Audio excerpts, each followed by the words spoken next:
Yeah, hello everybody. It's me, it's Andy, Decayed Andy here. We're Fluffenhammering today. It's me and the boys, and of course we gotta have our little intro. So Gruff's gonna give us our intro. We're having one or two technical issues. That's why the lads aren't on screen at the moment. But yeah, we'll get going with the podcast. So Mr. Gruff, give us the words that sell. It's a critical solution, and the East Coast got the blues. It's a massive confusion like the lies they sell to you. I read it on the wall, went straight to my head, said dance to the tension of the world. On edge, got racial violence, new cats first on sex used in the way it can be. Some don't want to look out. It's hard to see the day. It's a villain you can have it. It's not mine to take away. Lost in the Garden of Eden, yes, we're lost in the Garden of Eden, and no one's going to believe this, but we're lost in the Garden of Eden. The fire is burning, it's out of control. It's not a problem you can stop. It's rock and roll. Suck on that. That was the fastest I can do Guns N' Roses' Garden of Eden. In other words, welcome to the Fluffenhammer. It's in your court now. Roll the music! Or don't. Either way. Or don't. The show considering begins. Were you trying to outdo the Micro Machines man there? Well, it's one of those things that over the years, for some reason, I just sing Garden of Eden to myself. And over the years, I've just done it faster and faster and faster. And it's just become that thing now. And I realized the other day when I was at work, when I was trying to put one of my co-workers off, that I can actually get to quite a ridiculous speed when it comes to it. Right, but it's only that. It's not like a general palette. It's only that. It gets a bit weirder, actually, because at one point, I could only do it in an Irish accent. Right? Although this gets strange. And the reason for that is the only way I could get my voice up to that kind of speed, which actually comes from a Transformers the movie thing, is I had to do it. Right. I had to do Blur's voice in a slightly Irish accent and then switch out of the Irish accent to get the speed up. So right. If you were in my student house way back in the day, you'd often hear me just going, Decepticons in the air, Decepticons on the wall, shoot them on the walls in the air, leave them in the air, leave them in the walls, leave us nowhere, that's where. And it probably says all about.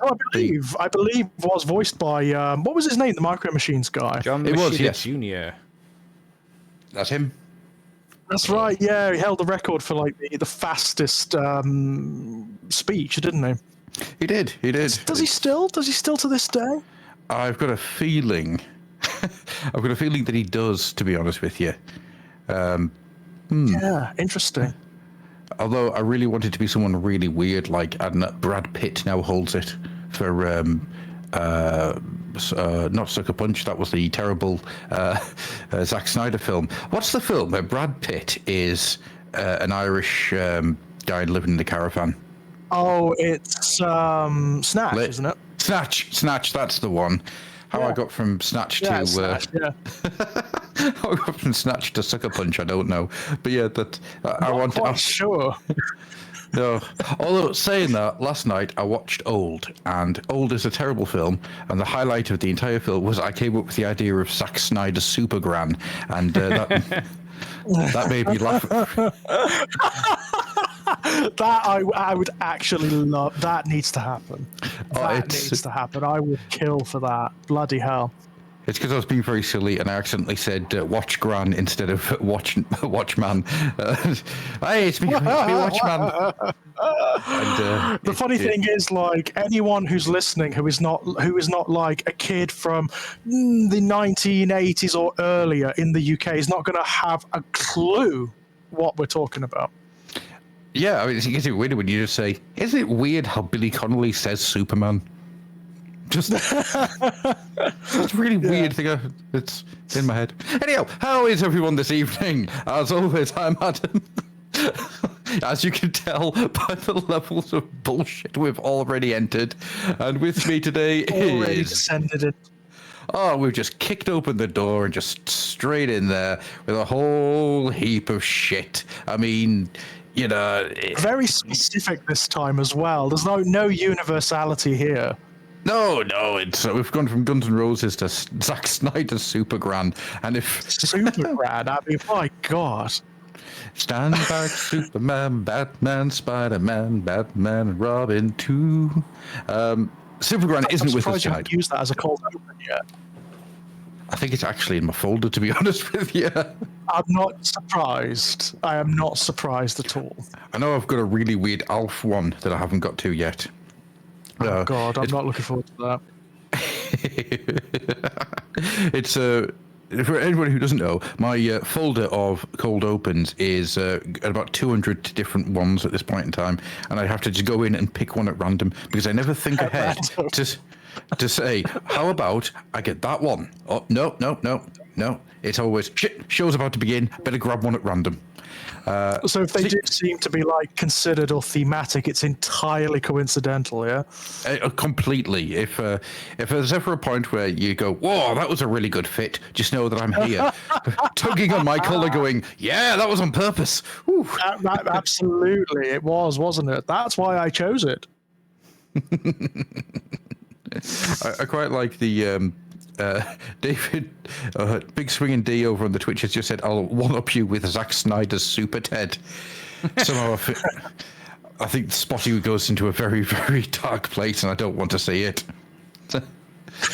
Tex will look up at me and he'll say, interesting, save us.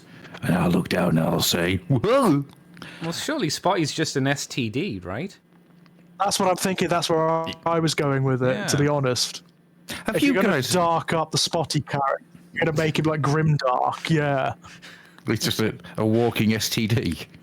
Well, he's yellow and he's got green spots and he's got a red bit on the top of his head. Yeah, that's what it is, a mohawk. So like an alien that has some sort of like fungal infection of some description, you know, that's kind of what I was thinking. Well, the green spots might be like genital warts, to be fair. You know.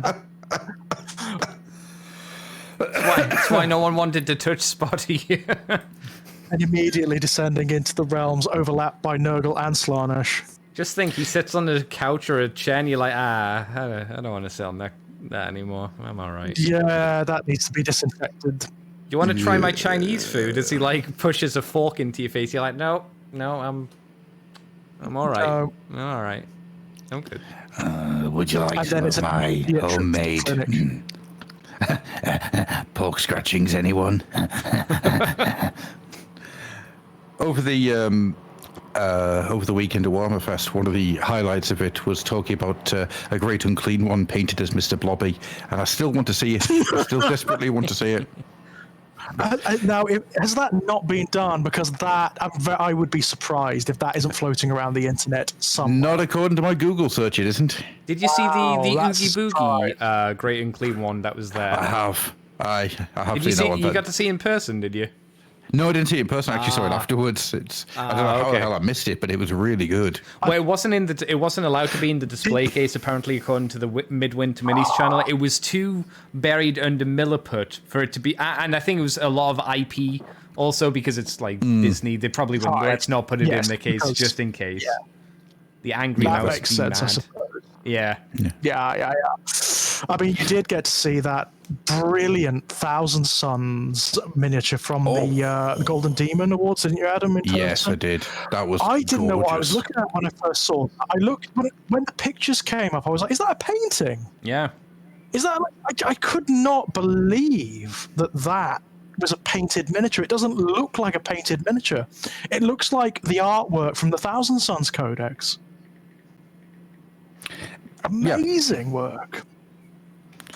Yeah, it's one of those things where you look at it and you can't actually tell how it was painted. You know, it's got this absolutely stunning aura to it. You know, there's no other word for it. And I mean, there's a lot of stuff in there that was just. I've got to think when it comes to when you look at something that someone's painted and then kind of disseminating how they've done it. I quite enjoy the mental arithmetic that you need to do to make it work. When you look at something like that, it's impossible in my eyes to work out how. No idea. Sorcery. Because it looks like what they've done is use the miniature as a canvas, right? Yeah. They've painted it as though they were painting something, like a picture, like a picture of something.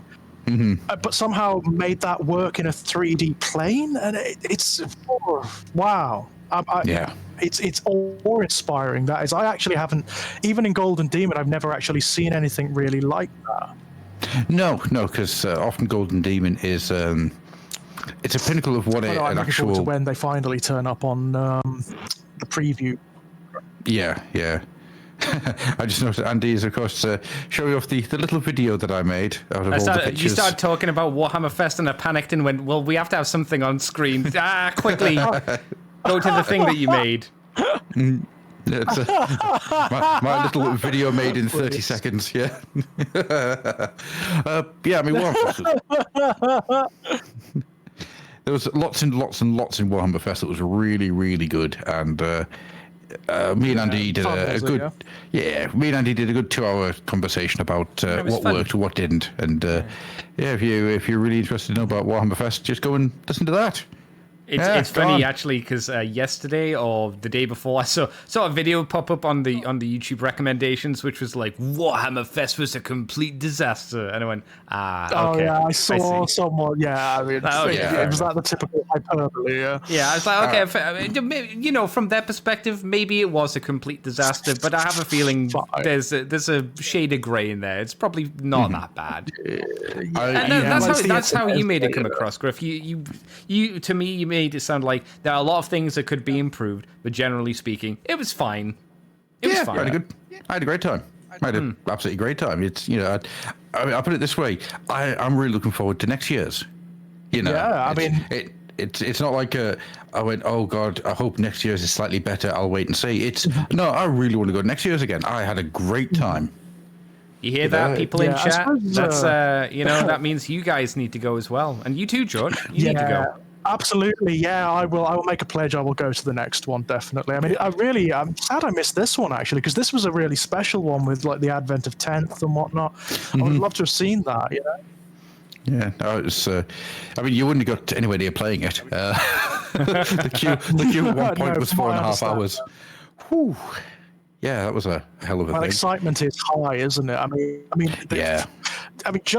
judging from like the atmosphere, the general ethos on the internet, the excitement for this one is higher than it was for 8th or 9th. I think so because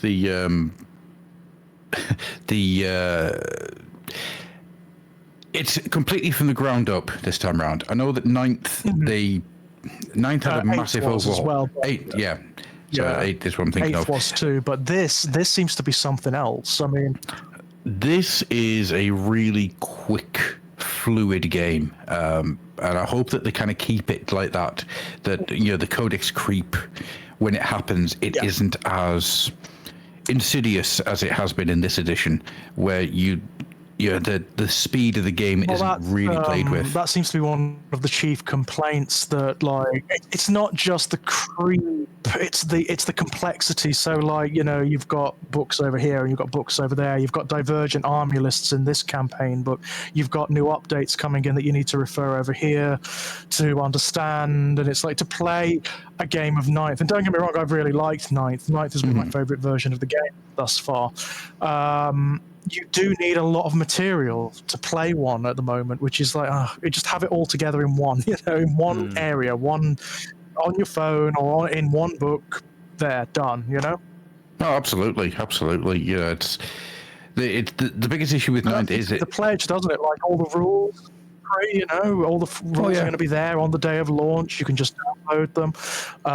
Everything is on the data cards for 10, so you don't have to like look. Oh, well, this miniature. Well, here's its stats, but it's also got this and this special rule, and it does that. So I need to flick through the book to look here and there and everywhere. The other thing, of course, from Warhammer Fest I really need to talk about is, Boltgun looks like the absolute dog's banana. Like it is just. Give me some of that bloody bolt gun. Yes, please. It looks okay. It doesn't look like it's an old. To me, it doesn't look like it stands out from other indie titles that are kind of doing the same thing of the retro thing. But for the IP, it looks fine. It looks okay, I'd say. It's just there's a promotional bit of material, Yeah, looks fun. It's one of their better ones. They've got that in Total War, Warhammer, and then they kind of starts dropping off quickly. One could argue. What was Chaos Gate Demon Hunters like? It was actually pretty good. It was pretty solid. Okay. The problem is that came out a few years ago at this point. Did it? Oh God. Yeah, Okay. I think it's like 2 years that's been out. Yeah. Right. Okay. That's not so bad. That's old news, my friend. Final Liberation's good. It is a bit now, isn't it? I mean, Final Liberation isn't great. Final Liberation is good because of the live action sequences. It's good because of Orc Puppet. Yeah. Dawn of War 1 is still very good. And Dawn of War 2 is still very good, but for a very different reason. And Dawn of War 3 is still very bad. Very, very bad. Disappointingly bad. What about Trazin's Hide and Seek, released for the Game Boy Advance? I wish. I'm like, is that a real game? Wish. It's were. it's a detective night novel for the Game Boy Advance, starring Trazin the Infinite. Sure. Presumably Hurricane at some point as well. That's player 2. If you hook up your Game Boy Advances through that infrared technology thing, one person could be Trazin, one person could be Hurricane. Fantastic, love it. And what else is there? Rebooty Gilliman's Sex Dungeon. My favorite, yeah. Oh, with his Eldar bit on the side at the moment. Coming soon to PC, CD-ROM. Which the internet seems determined to make canon. Absolutely. You know what upsets me? Right? The internet has put Keanu Reeves level power behind Gilliman has an Eldar girlfriend. Has an Eldar girlfriend, right? Yeah. But anger on having his shit pushed in by Ghazghkull Thraka seems to have died off. I'm not happy about this. I just want to point out I'm not happy. You're all throwing energy into the wrong relationship. Gilliman can have an Eldar girlfriend. That's fine. I've got no issues with that. But I want to see Ghazghkull do some open heart surgery on Aragon. No, I'm going to stick with that. I want to see a remake of Lord of the Rings where halfway through Ghazghkull Thraka explodes onto the screen, thundering through and just creating chaos everywhere he goes. It would have been a very different story if the orcs in the Lord of the Rings were Warhammer 40k orcs. Let's put it that way. Oh, yeah. Sean Bean would have just been ripped in half. To be fair, just like Warhammer Fantasy orcs, at least the later ones. You just got Saruman trying to put the white hand on the face and just can't reach. Like, just puts I'll sod it. I'll put it on his kneecap. Yeah. Just on the chin. Yeah. Who do you fight for? Oh, everyone. Anyhow, but no, it's got to be, the ultimate ship in Warhammer 40,000 is Trazin and Orican. I'm sorry. If they still had biology, they'd have thrown down by now. Absolutely. They'd have had an angry fuck, all right? They would have absolutely hate fucked. Yeah, I mean, if you don't for a second think that Trazin and Orican have created some kind of like weird metallic phalluses just to have a little bit of rage fucking, then... I don't know what to say. But I will say this. Should we talk about some news, ladies and gentlemen? All right. Yeah, why not? Why not? So, let's get into it. We'll start off with the 40k stuff because that is the most... It is the biggest thing, and I think... I mean, like, do you remember a little while back that you were afeared that the Terminators would maybe be going away? I do. Marines. I do. I remember that fear. Do Games Workshop, like, have they tapped our communication or something? It seems like every single time, and I mean every single time you moot something where you say something like, "Oh, I'm afraid that they'll never come back," or "I'm afraid that they'll be going away," they get a new release every single time. I've told you about this. I'm sure I've spoken about this on the show. There's a history of this that goes way back beyond this podcast. It is infuriating in a way. And it begins in the space year of 1997 and 1998, where I was buying second-hand copies of Space Crusade to build a Chaos Android army. What happened that year? Necrons. Free metal Necron on White Dwarf. Bingo. right? This, it is legitimately concerning how often this happens. It's weird, isn't it? It is actually uncanny. There's something slightly uncanny about it. It's bizarre. So, like, Terminators are the thing now. Yeah. They've come back, and they've come back with a vengeance. I mean, my God. They constitute like a significant part of the new release box. They are like the mainstay of the Space Marines, right? Absolutely. And the fact that you don't have Firstborn or Primaris Terminators, you just have Terminators. That is... Terminators. It's brilliant. It's brilliant because they could have gone down the route of like designing like, Primaris Terminators and whatnot, which probably would have been a mistake, probably would have been an error. Instead, what they've done is reinforced what the Terminators are. You can't actually get better than a Terminator armored Space Marine. It doesn't matter if they're Primaris, doesn't matter if they're Firstborn. If you're in Terminator armor, you are the bomb, right? Absolutely. That's absolutely. And Terminators, they've got that silhouette. They are a pinnacle of design when it comes to 40k. There's been many things that came after them. Few things stand up to the test of time as much as a Terminator. They're just gorgeous, and I love them. They're just big, lumbering bastards. Silhouette. I mean, oh yeah. Yeah, I've always had a bit of a soft spot for the Terminators. I like just how the presence of them, and they work better the bigger they are, obviously. So the fact that they bulked up the miniatures quite significantly, and the new ones are massive. New ones are absolutely enormous, but they are very recognizably Terminators. They haven't done too much to them. They are very recognizably Space Marine Terminators. The other thing I like is that they haven't done that thing where they've made them too dynamic.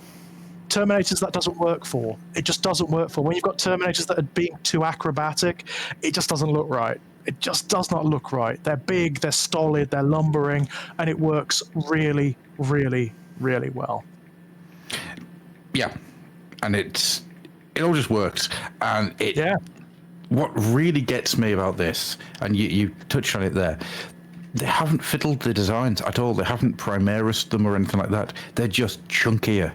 They're they're bigger, and that's it.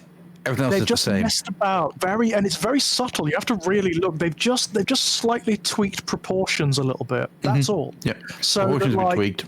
That's it. Like they don't taper as much. Like the chest doesn't taper as much. The lower legs are bigger, so which makes sense to give them more stability. The helmet is just slightly wider.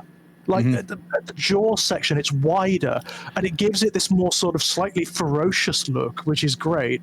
It gives it the bulldog face of the original metal Terminators. That's and it's something the plastic Terminators never had, because for whatever reason, they were a bit slimmer. I think it was to try and accentuate the height of it. I'm not entirely sure, but now you've got that wider faceplate again. They've got that proper bulldog jowl going on. And they look good. They look really good. Just love every single destructive inch of them. My favorite of all of the new Terminator models we've seen thus far is the Librarian. Oh, yeah. Oh, what they've tried to do here, they have done work redesigning the Terminator Librarian quite significantly. They obviously want the Librarians to stand out a bit more, to not just look like normal Space Marines. And this guy is incredible. It's a beautiful miniature. He's designed so that he's got all these runes all over his armor, and they've painted him so it looks like they're glowing, so he's like filled with energy. He is absolutely stunning. Love him. So I'm going to be doing a Terminator army, which is all going to, of course, be in Deathwing colors. Yay! And of course, after about 6 weeks, I'm either going to be very good at sculpting feathers and certain First Nation American totems, or I will be cursing them. You must be able to 3D print that stuff. I think so. Actually, if I could find feathers and things and just shrink them tiny down. bird skulls. Actually, look at the Seraphon range, Adam, in AOS. Loads of that stuff. Look at any of the Warcry stuff. Yeah, that's true. That's very true. Aye. So yeah, that's my plan. I won't do it And with of the easy. course, now you can do it, Adam, as well. Yeah. Unlike, Oh, yeah. say, in Night, you can actually do a Terminator army, and it just works now. It just automatically works. Yeah, absolutely. And the coolest thing here is that after many years, I finally can have Cloud Runner and Yeah. Two Heads Talking and Lame Bear and Weasel Fierce and all of my best friends. Yep. Just It's possible to do it all. From what we understand, anyway, of 10th, they've gotten rid of the Force Organization chart. Thank Zeech for that. Oh my God. I mean, 40k has been bedeviled by that since 3rd ed. It's been bedeviled by it since 3rd ed. And you know what? I understand why it existed. It existed to balance out the army so people weren't taking like entire armies formed of like land raiders and great unclean ones. I get Why? that. But it be did fun. limit and sort of like force. Right, exactly. It forced the way people collected their armies. It forced the way people structured their armies. It looks like 10th Ed is trying to do away with that so people can just collect what they like and play with it, you know? Absolutely. I think there are means and ways to limit having things on the battlefield, but it's much less much less rigid, I think is the best way of putting it. Yeah, I mean, I'm considering this. Sorry, go on, Adam.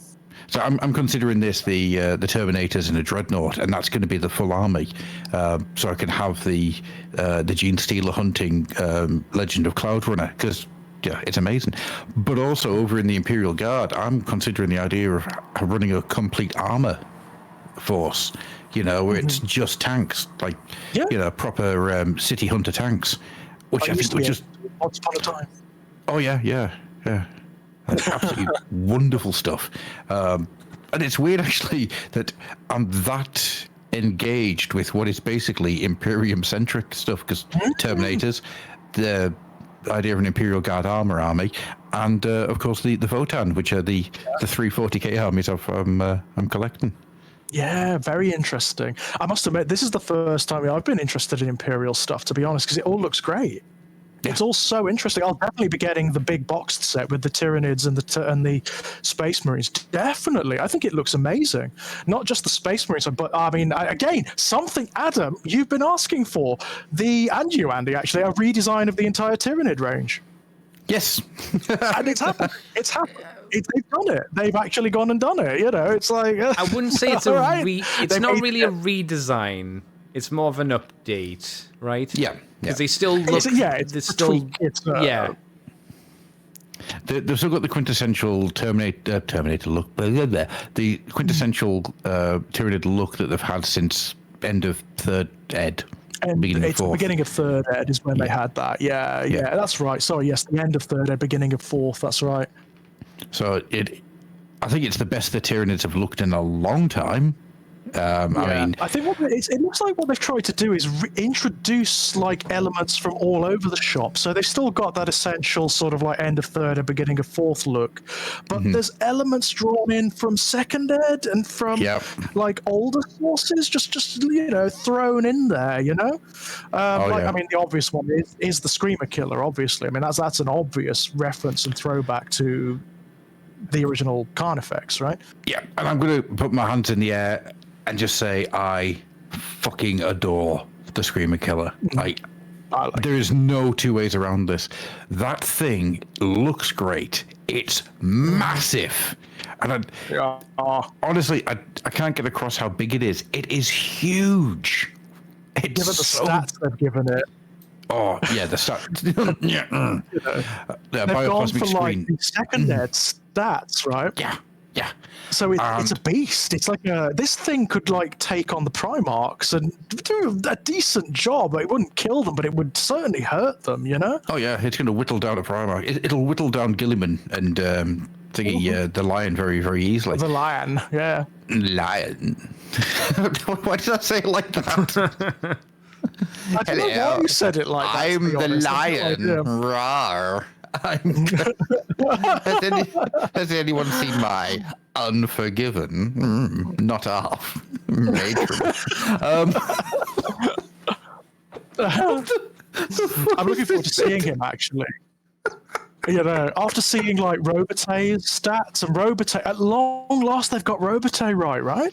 Yeah, He's always absolutely. been like the poor man's Primarch. Ever since he was reintroduced into the game, he's always been quite, I don't know, just a bit weak, to be honest. He hasn't really stood up. I mean, he didn't stand up to Abaddon in ninth ed. Abaddon can, on one can just absolutely massacre Gilliman, just like, you know, easily. But now he's a monster. Yeah. Well, I think My God. they've done a really smart thing with Gilliman. The Indomitus Crusade was kind of a success, even though it isn't. And as a result, he's kind of got a lot of momentum behind him. And they've kind of made us, like, they've upped his stats as a way of getting that momentum to show on the table. And that's smart. I like that. That's the type of synergy. Sorry, I just used the word synergy and my brain hurt. Business terms. But that's the type of synergy I would like to see happen between the lore and the tabletop. It's smart thinking. It's considering things from multiple different angles. Speaking of things from different angles, I do want to say one thing about the Screamer Killer, which I feel is very important to notice. And that's that every single game I watched of 10th Ed, the Screamer Killer runs forward and meat grinds everything in its path. Which a Screamer Killer is supposed to do. I think we probably watched about 7 or 8 games altogether, right? And the game where the Screamer Killer did not run forward and mincemeat everybody in its path, but stood back and just shot, basically, were the games that were a bit more tightly contested.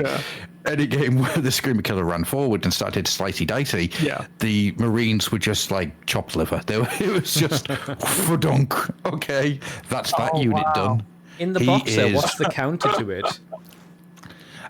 Shooting it from afar. Okay. Yeah, I was going to say that seems to be it. It's the take it down thing, isn't it? You know, just shoot her. You know. So instead of that's it what being you do. like, instead of there being something big in order to go at it, it seems to be that you basically just fire everything you've got into it, which is, it's an interesting way of doing a box set. There is a Redemptor Dreadnought in there, isn't there? Yeah, that was just there is a Redemptor food in a can. That's, I mean, yeah, I suppose so. That's all that was. It was just, fucking open wide and come to daddy. Right. My God, it's all looking very impressive at the moment. I mean, I love the new Tyranids, I've got to say. I mean, my favorites are these little guys, the Neurothropes. I love them. I think they're really cute. They've got a slightly different look to them than like the normal Termagants do. Yep. Slightly more alien looking, which I really like. I like their little faces. I can hear them making noises. Got great faces. I mean, of the big miniatures, the big one's the one that really does it for me. They've gone full arse Lovecraft with it. The Neurotyrants. I think that's one of the most exciting alien miniatures they've done for years.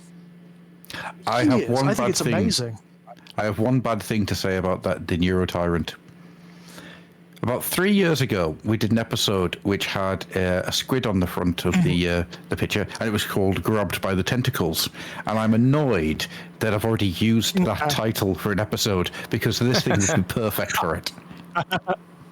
So that is my bad thing. I love what it represents as well. I love the fact that I just love the fact that you can like tailor your Tyranid swarm, like make it heavily psychic if you want to.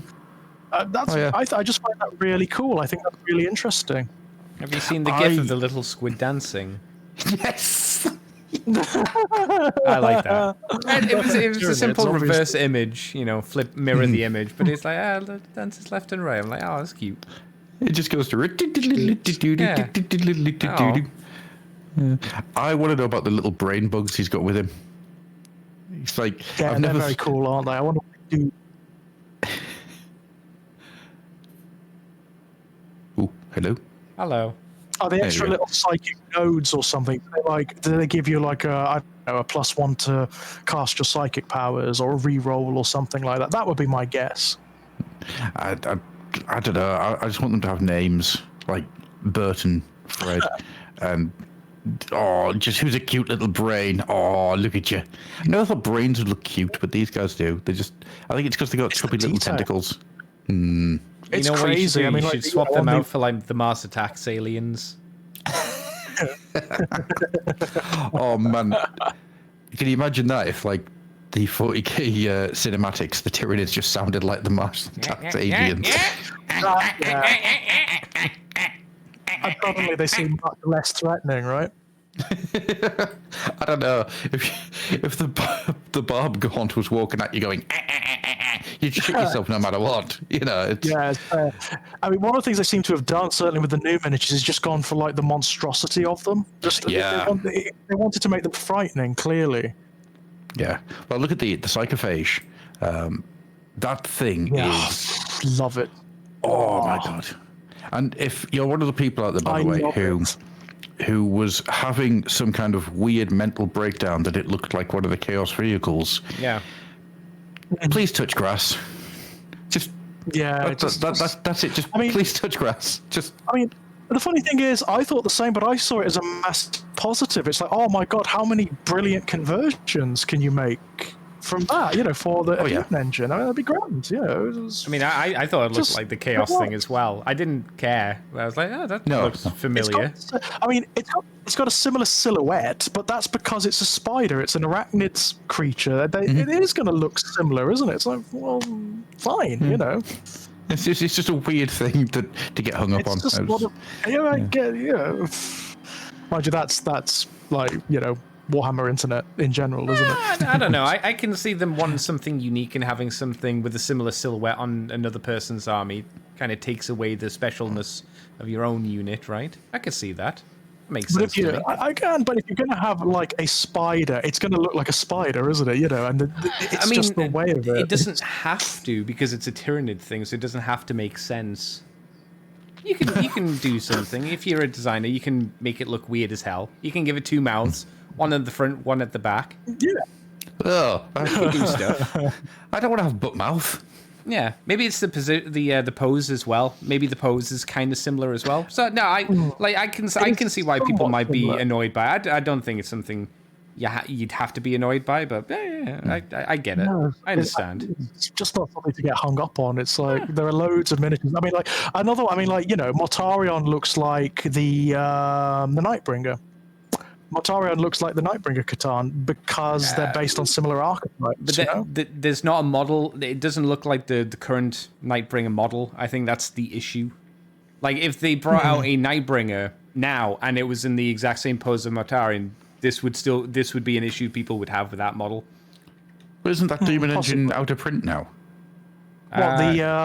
What's it called? The Venom Crawler. Is it the Venom Crawler? Yeah, Is it yeah. a Venom Venom Crawler, yeah. I don't No, know. I think it's one of those weird miniatures that you can only get in a certain boxed set. Right. I believe that hasn't had an individual release yet. Oh my god! Oh. Maybe. Maybe. I'm sure that it was on a last chance to buy at one point, but Really? That's odd, No, because I it don't is think one of so. the newer Demon engines.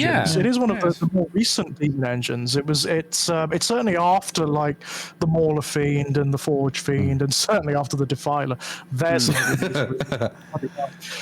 please give us a new one for 10th. Please give us a new one for 10th. absolutely. So yeah, I mean, I think the Tyranid range, all in all, it's really, really good. I will agree with Andy that I was kind of hoping for a bit more variation in the base creatures, if that makes sense. But I think what they've done is magical. I mean, Yeah. the sheer amount of stuff that they've got going on here is great. The Barb Gaunts make me feel very uncomfortable, but I love them to bits. The Psychophage, I think, is just like, yeah, yum. And that's even before we get into the Von Ryan Leapers. The Von Ryan's Leapers, yeah. What They're is effectively that? Like, What is that name? it's a troop version of the lictor, isn't it? So it's just like it's a squad of lictors effectively, and it's like, oh, for fuck's sake, lictors are bad enough, you know. None of we ever fought a lictor on the tabletop. In almost every edition, those bastards are just the worst. They are so difficult to take down. Yeah. Absolute monsters. I mean, they're a little bit smaller. They almost look like if a Gene Stealer was a lictor. Yes, they're slightly like they're like the lesser form of the lictor, aren't they? Almost like an intermediary form. Yeah. Was there the Hormigons that were metal back in... Not Hormigons. What were the troops back in the day that they were the same size as the Gene Stealer? They were metal, but they didn't have claws. They had spikes. Do you know the ones I mean? I think that was the Hormigon. No, Was that a Hormigon? I think that was the Hormigon. Yeah. There were Hormigons in second Hunter Killers originally. Maybe they've got changed to being called home. Regardless, they kind of remind me of that, and I think it's because of the... Like an evolved version of... Yeah. I think making them lictors it's okay. Yeah, it's fine. I want to know who Von Ryan is. An Inquisitor who first discovered them. Yeah, probably. Guess. Something like that. There was an article, wasn't there, on the actual website telling you the history. I've completely forgotten it, by the way. I cannot remember for the life of me. But there was an article discussing it. I just can't remember what it was. I'll have to go back and look. I'm hoping that Von Ryan was a 6-year-old boy who one day was out playing with his friends, and that's how these things were discovered. He's fine. He's fine. It's like no one needs to worry. He saw them and then ran away. Was that propaganda, you know? Yeah. He was a 6-year-old boy with a big bushy beard, and he was like 6'3", wearing a lot of armor for a kid. He was weird, you know. Yeah, clearly. Von Ryan is the name Inquisitor Cripman was going under when he was trying to hide from the Inquisitors. And he settled down in a little world, and then these things jumped out at him. There's no Cripman here. With it's just Cripman in a false beard, obviously. You know, there is no Cripman here. No, I'm Graveson. Graveson Von Ryan. Von Ryan is a name you'd give somebody when you didn't want to give your real name. And you are Ryan. It's a fake name, right? Von Ryan. First name? Von. John Smith. I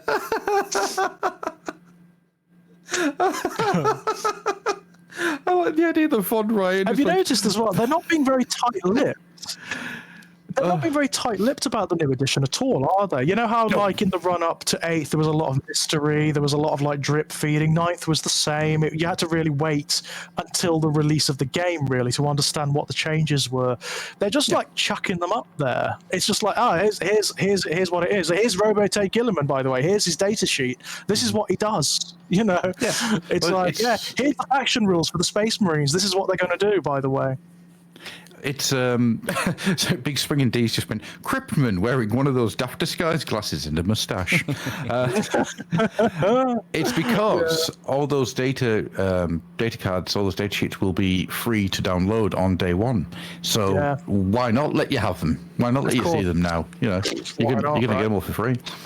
It's just a smart way of doing it, having everything there. You just download what you need. It really is. There's your army. You know, it'll be superseded when the Codex comes out. And it's so much more than they did, like... Yes. But it's so much more than they did, like, at the beginning of, say, 8th Ed, you know, when it was a wholesale transformation from 7th Ed, where you had the indexes, the indices. They were fine, but they were very pared down. You know, they were like the army lists that you used to get in the back of the 40k rulebook, you know? Yeah. Where it was, there was nothing to them. There was absolutely nothing to them. This is very, very, very different. I mean, even when the codices do occur, I can't imagine there's going to be that. They're going to have a few extra bits and pieces, you know, for like the divergent armies and, you know, the chapters and all of that kind of thing. But the base level stuff is here. Yeah. Yeah, the bones of what this edition is going to be is here, and it's free, and you can just have it. You know, it's good. It's good stuff. God, I hope that they keep with this kind of mentality, because this is what...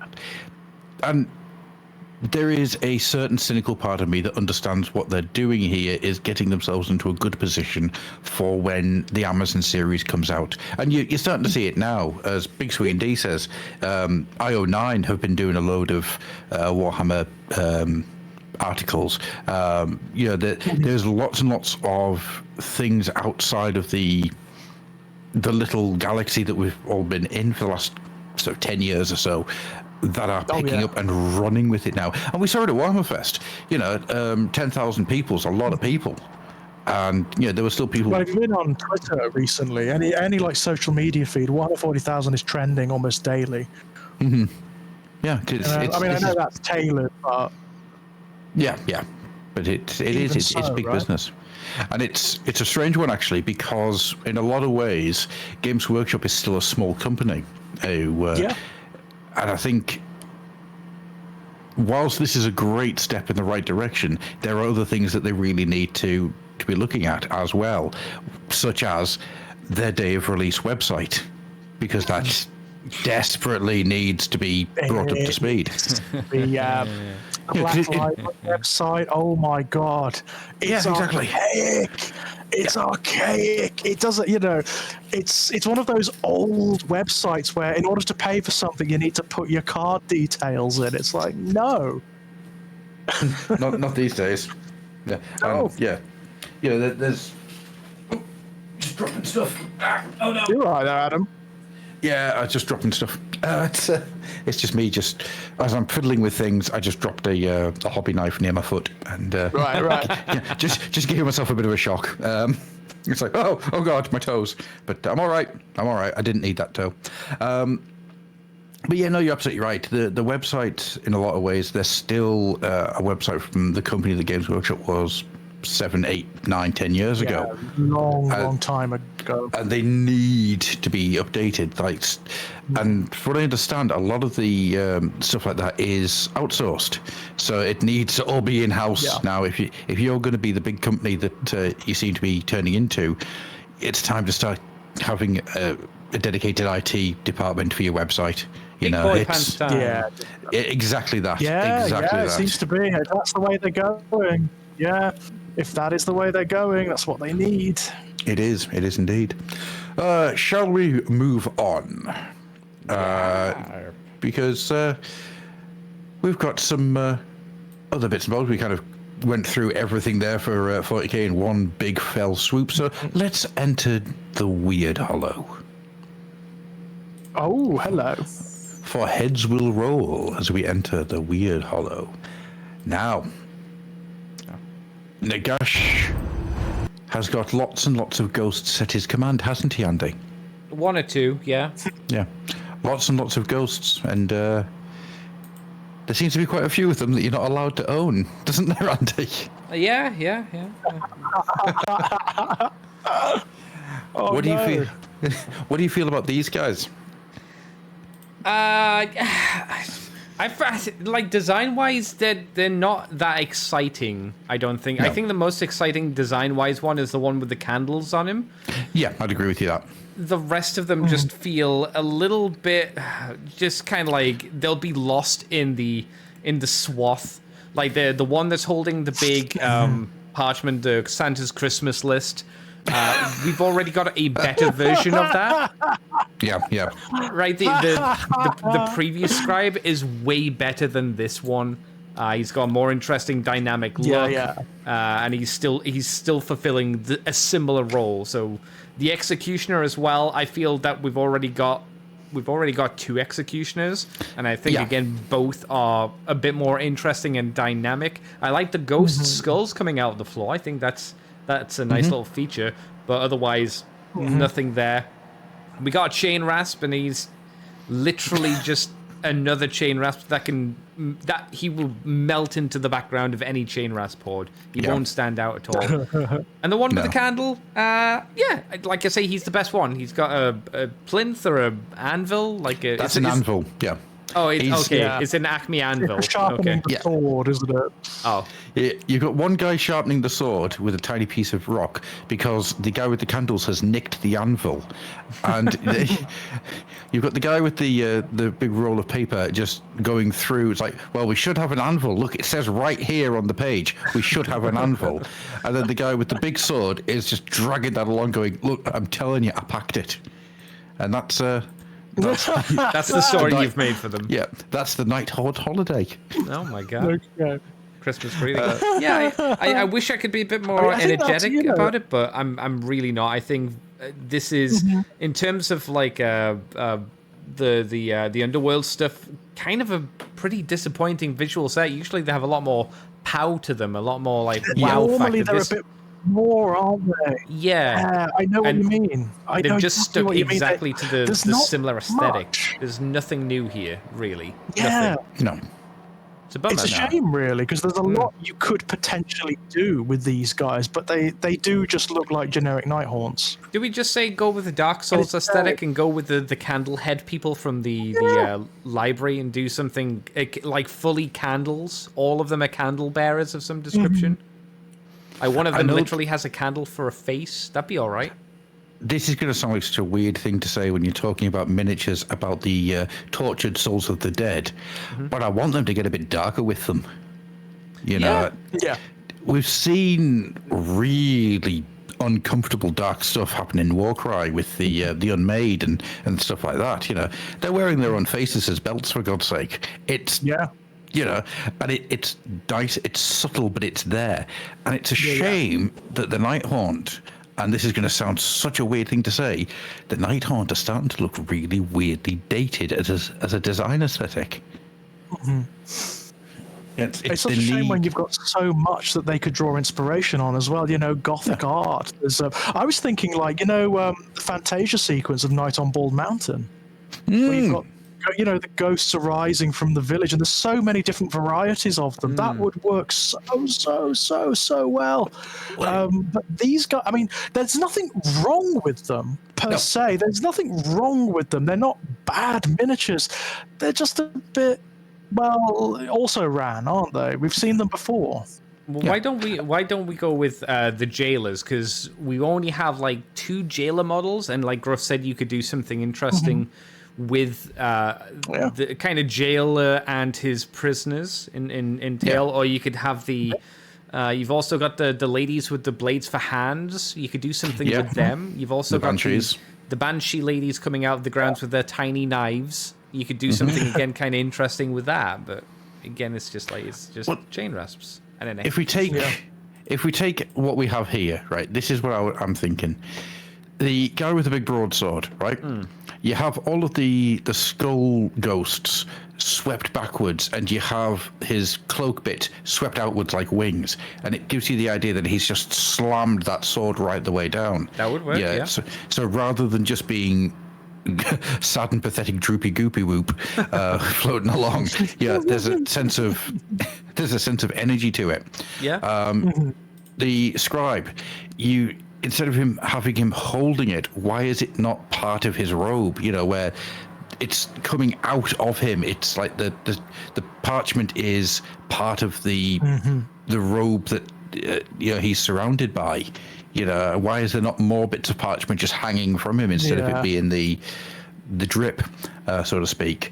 The candle guy, I wouldn't really change too much because I've kind of fallen in love with him for lugging around either an anvil or a headman's block or whatever it is. I think he's fine. I wish they could have something more with the face melting like candle wax. Maybe that would have been quite good. Sure, and Bert, kind of cool, and Bert the chain rasp guy. I'm not going to have a go at him because he's just doing the best he can. He's just there sharpening his sword. Some fuckers nicked his anvil. He's not. He's Sir Daniel Fortescue. He's missing his bottom jaw. Yes. That's what I want. I want one really big eye on him. Yeah, just there you go. Love it.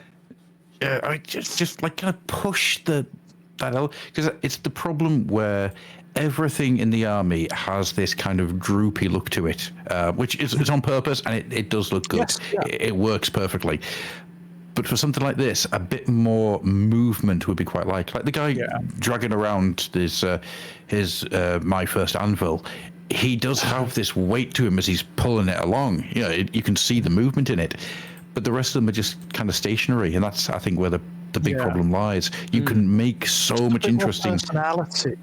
Well, I think just a bit more dynamic movement. You know, they're big floating ghosts. You know, they're not beholden to the laws of physics. Make them do weird, Right. loopy things. You know, it's, Make an orc Yeah, ghost. Why make not? an orc ghost. Make an elf ghost. Yeah. Make a dwarf ghost. You can have like essences of like the like pointy bone ears. I don't know. Do we know what elf ears are like? Are they bone? Are they cartilage? I don't know. Why not? Just have a really short ghost with like a bone beard. You know? Yeah. Have a pirate ghost. That's a fair point. Yeah, have go different races, different cultures from out the realms. Yeah, there's so much you Caradron could do with ghost where you've got like little mechanical parts on him. You know? Yeah, so much you could Seraphon do with ghost. that. It would be so much fun. You can do so. It'd be really fun having a big herd of like chaos ghosts that are just bubbling madness, and you've got like a ghost herder with them that's having to like keep them all in control and pushing them out towards the keep enemy. them under control. Oh, that would be fun. Yeah, for the jailer idea, each of his ghosts are beasts of different chaos gods. So you got a fleshhound ghost, you got a toad ghost, you've got I don't know, like a blue horror ghost or a beaky kind of ghost, and you've got some kind of boobed creature with nipples ghost. I don't know.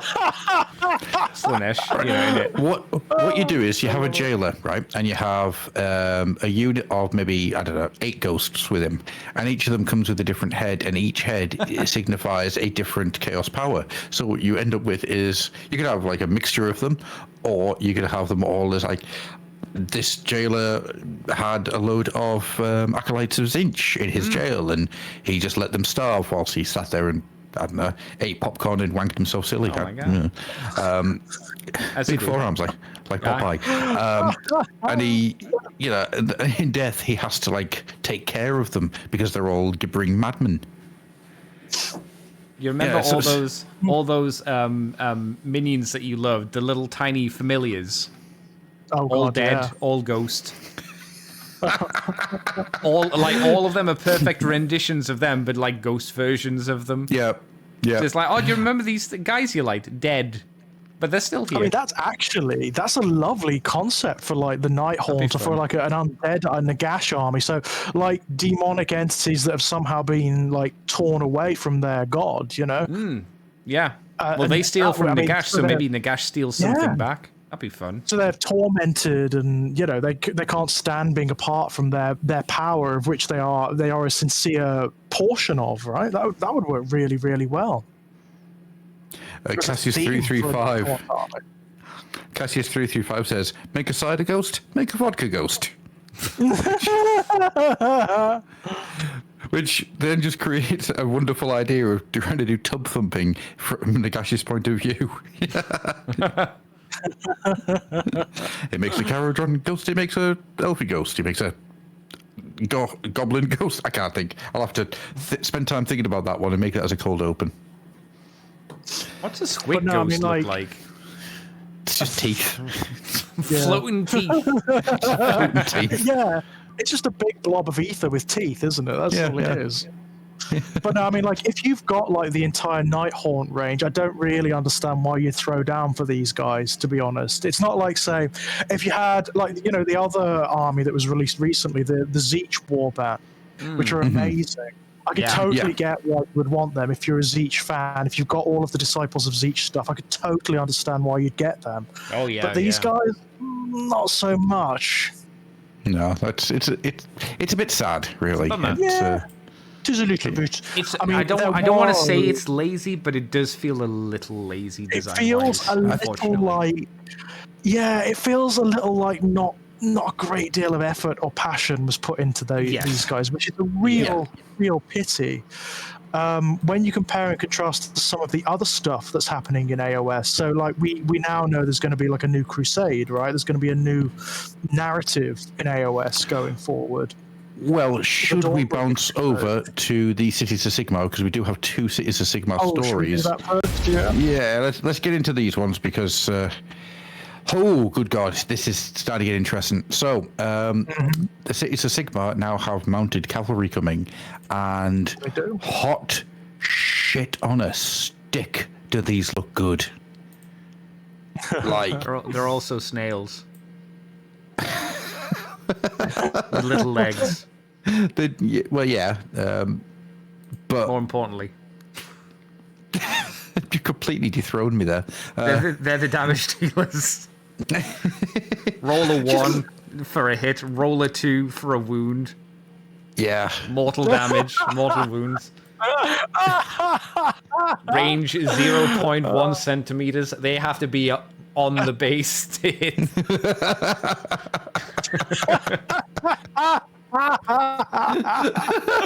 Love it. Fear the snails.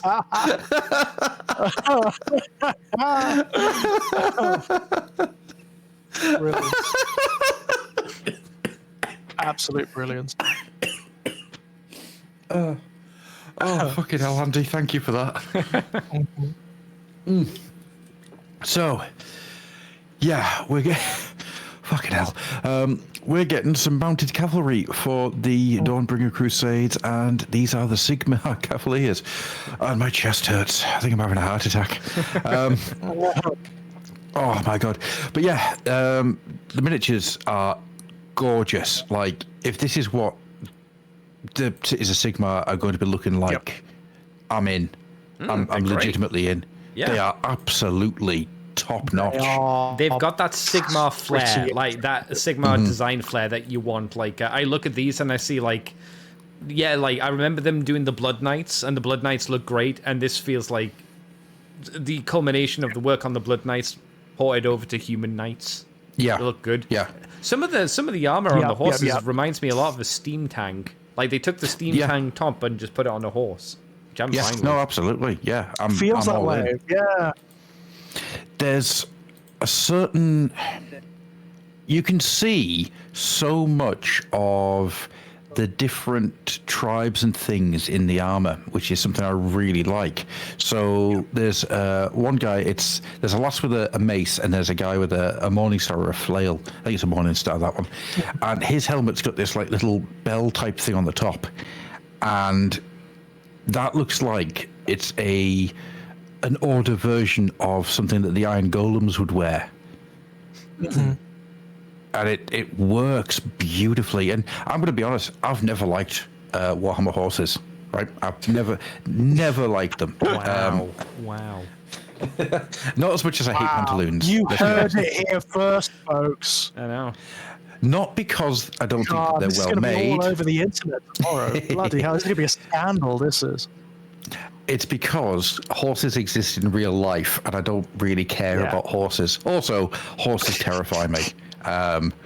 They're mad. They're all mad. They are mad animals. They are fucking lunatics. A horse has no firm handshake with sanity. I'll tell you that much now. It doesn't have Mad that. eyes. Well, no, hoof shake. Then it's got no hoof shake with. Yes, for one thing. Yeah. One thing.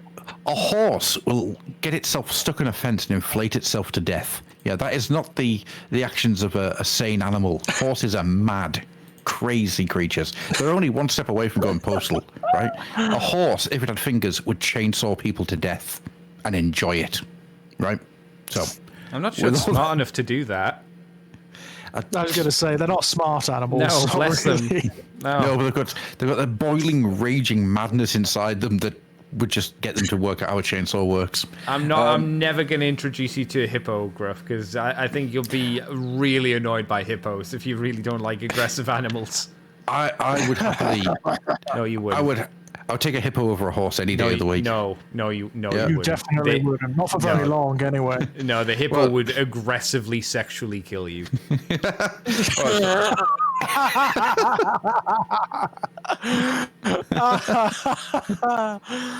Oh my god. Cause of Jeffrey Dahmer death. of the animal world. Cause of death, hippo dick. Ah, okay. Yeah, wow. But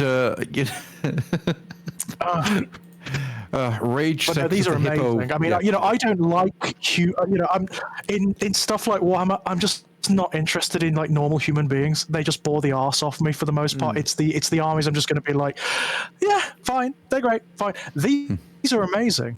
These guys are incredible. They are incredible miniatures. Yeah, they really are. And as you're looking at the different builds and stuff of them, the sheer amount of character that comes across in some of these, it is unbelievable. Yeah. No, they are chock full of just so much detail and so much dynamism. I mean, and it's, like you were saying, I love the way the armor looks like it's pieced together from scraps of things. There's some of them where you can kind of see where the Chaos Knight armor comes from. There's so much stuff in there that it just feels like this is the starting point for a lot of different things that you've seen throughout the Mortal Realms. And to make these horses into basically living tanks, which is what they've done with the armor, it works so well. I'm enamored by them. I'm absolutely enamored. I think they're gorgeous. They are very pretty. They are very pretty indeed. Then you've got the further down, you've got the picture of the alternate builds, and you've got the guy with the shaved head and the big beard who looks a bit like Thu. And it's you're looking at it just going, he's looking at it going, oh my god. Oh, he's off to kill some people then review toys. That's yeah. I'm absolutely all in for this. Beautiful. And I'm starting to worry that the Cities of Sigmar, when they get a launch, it's going to be something that really starts grabbing my attention. I think it might, Adam. I mean, if they carry on in this way, it's going to be very, very interesting indeed. I mean, I'm definitely going to want the book, if nothing else, because it just looks fascinating. Yeah, it's what really gets me is the armor that they've managed to create here. It is a wonderful bit of piecemeal from different eras, but it fits together beautifully. There's really cool.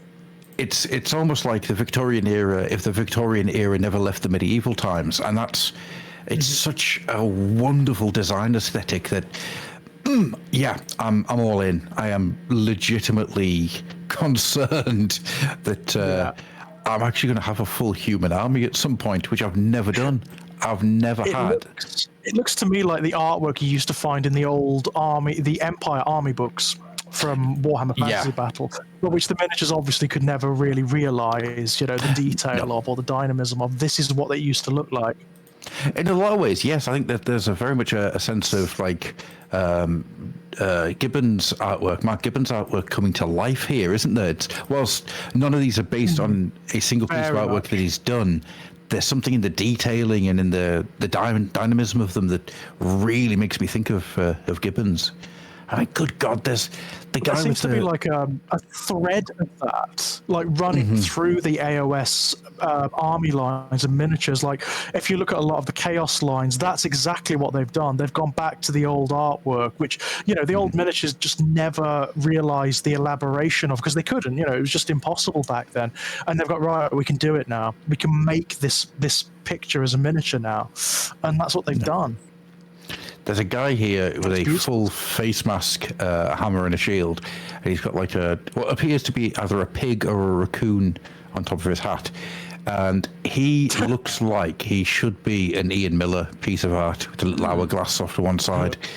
It's it's, oh my God, yeah. I'm blown away, absolutely blown away by these guys. And if this is what...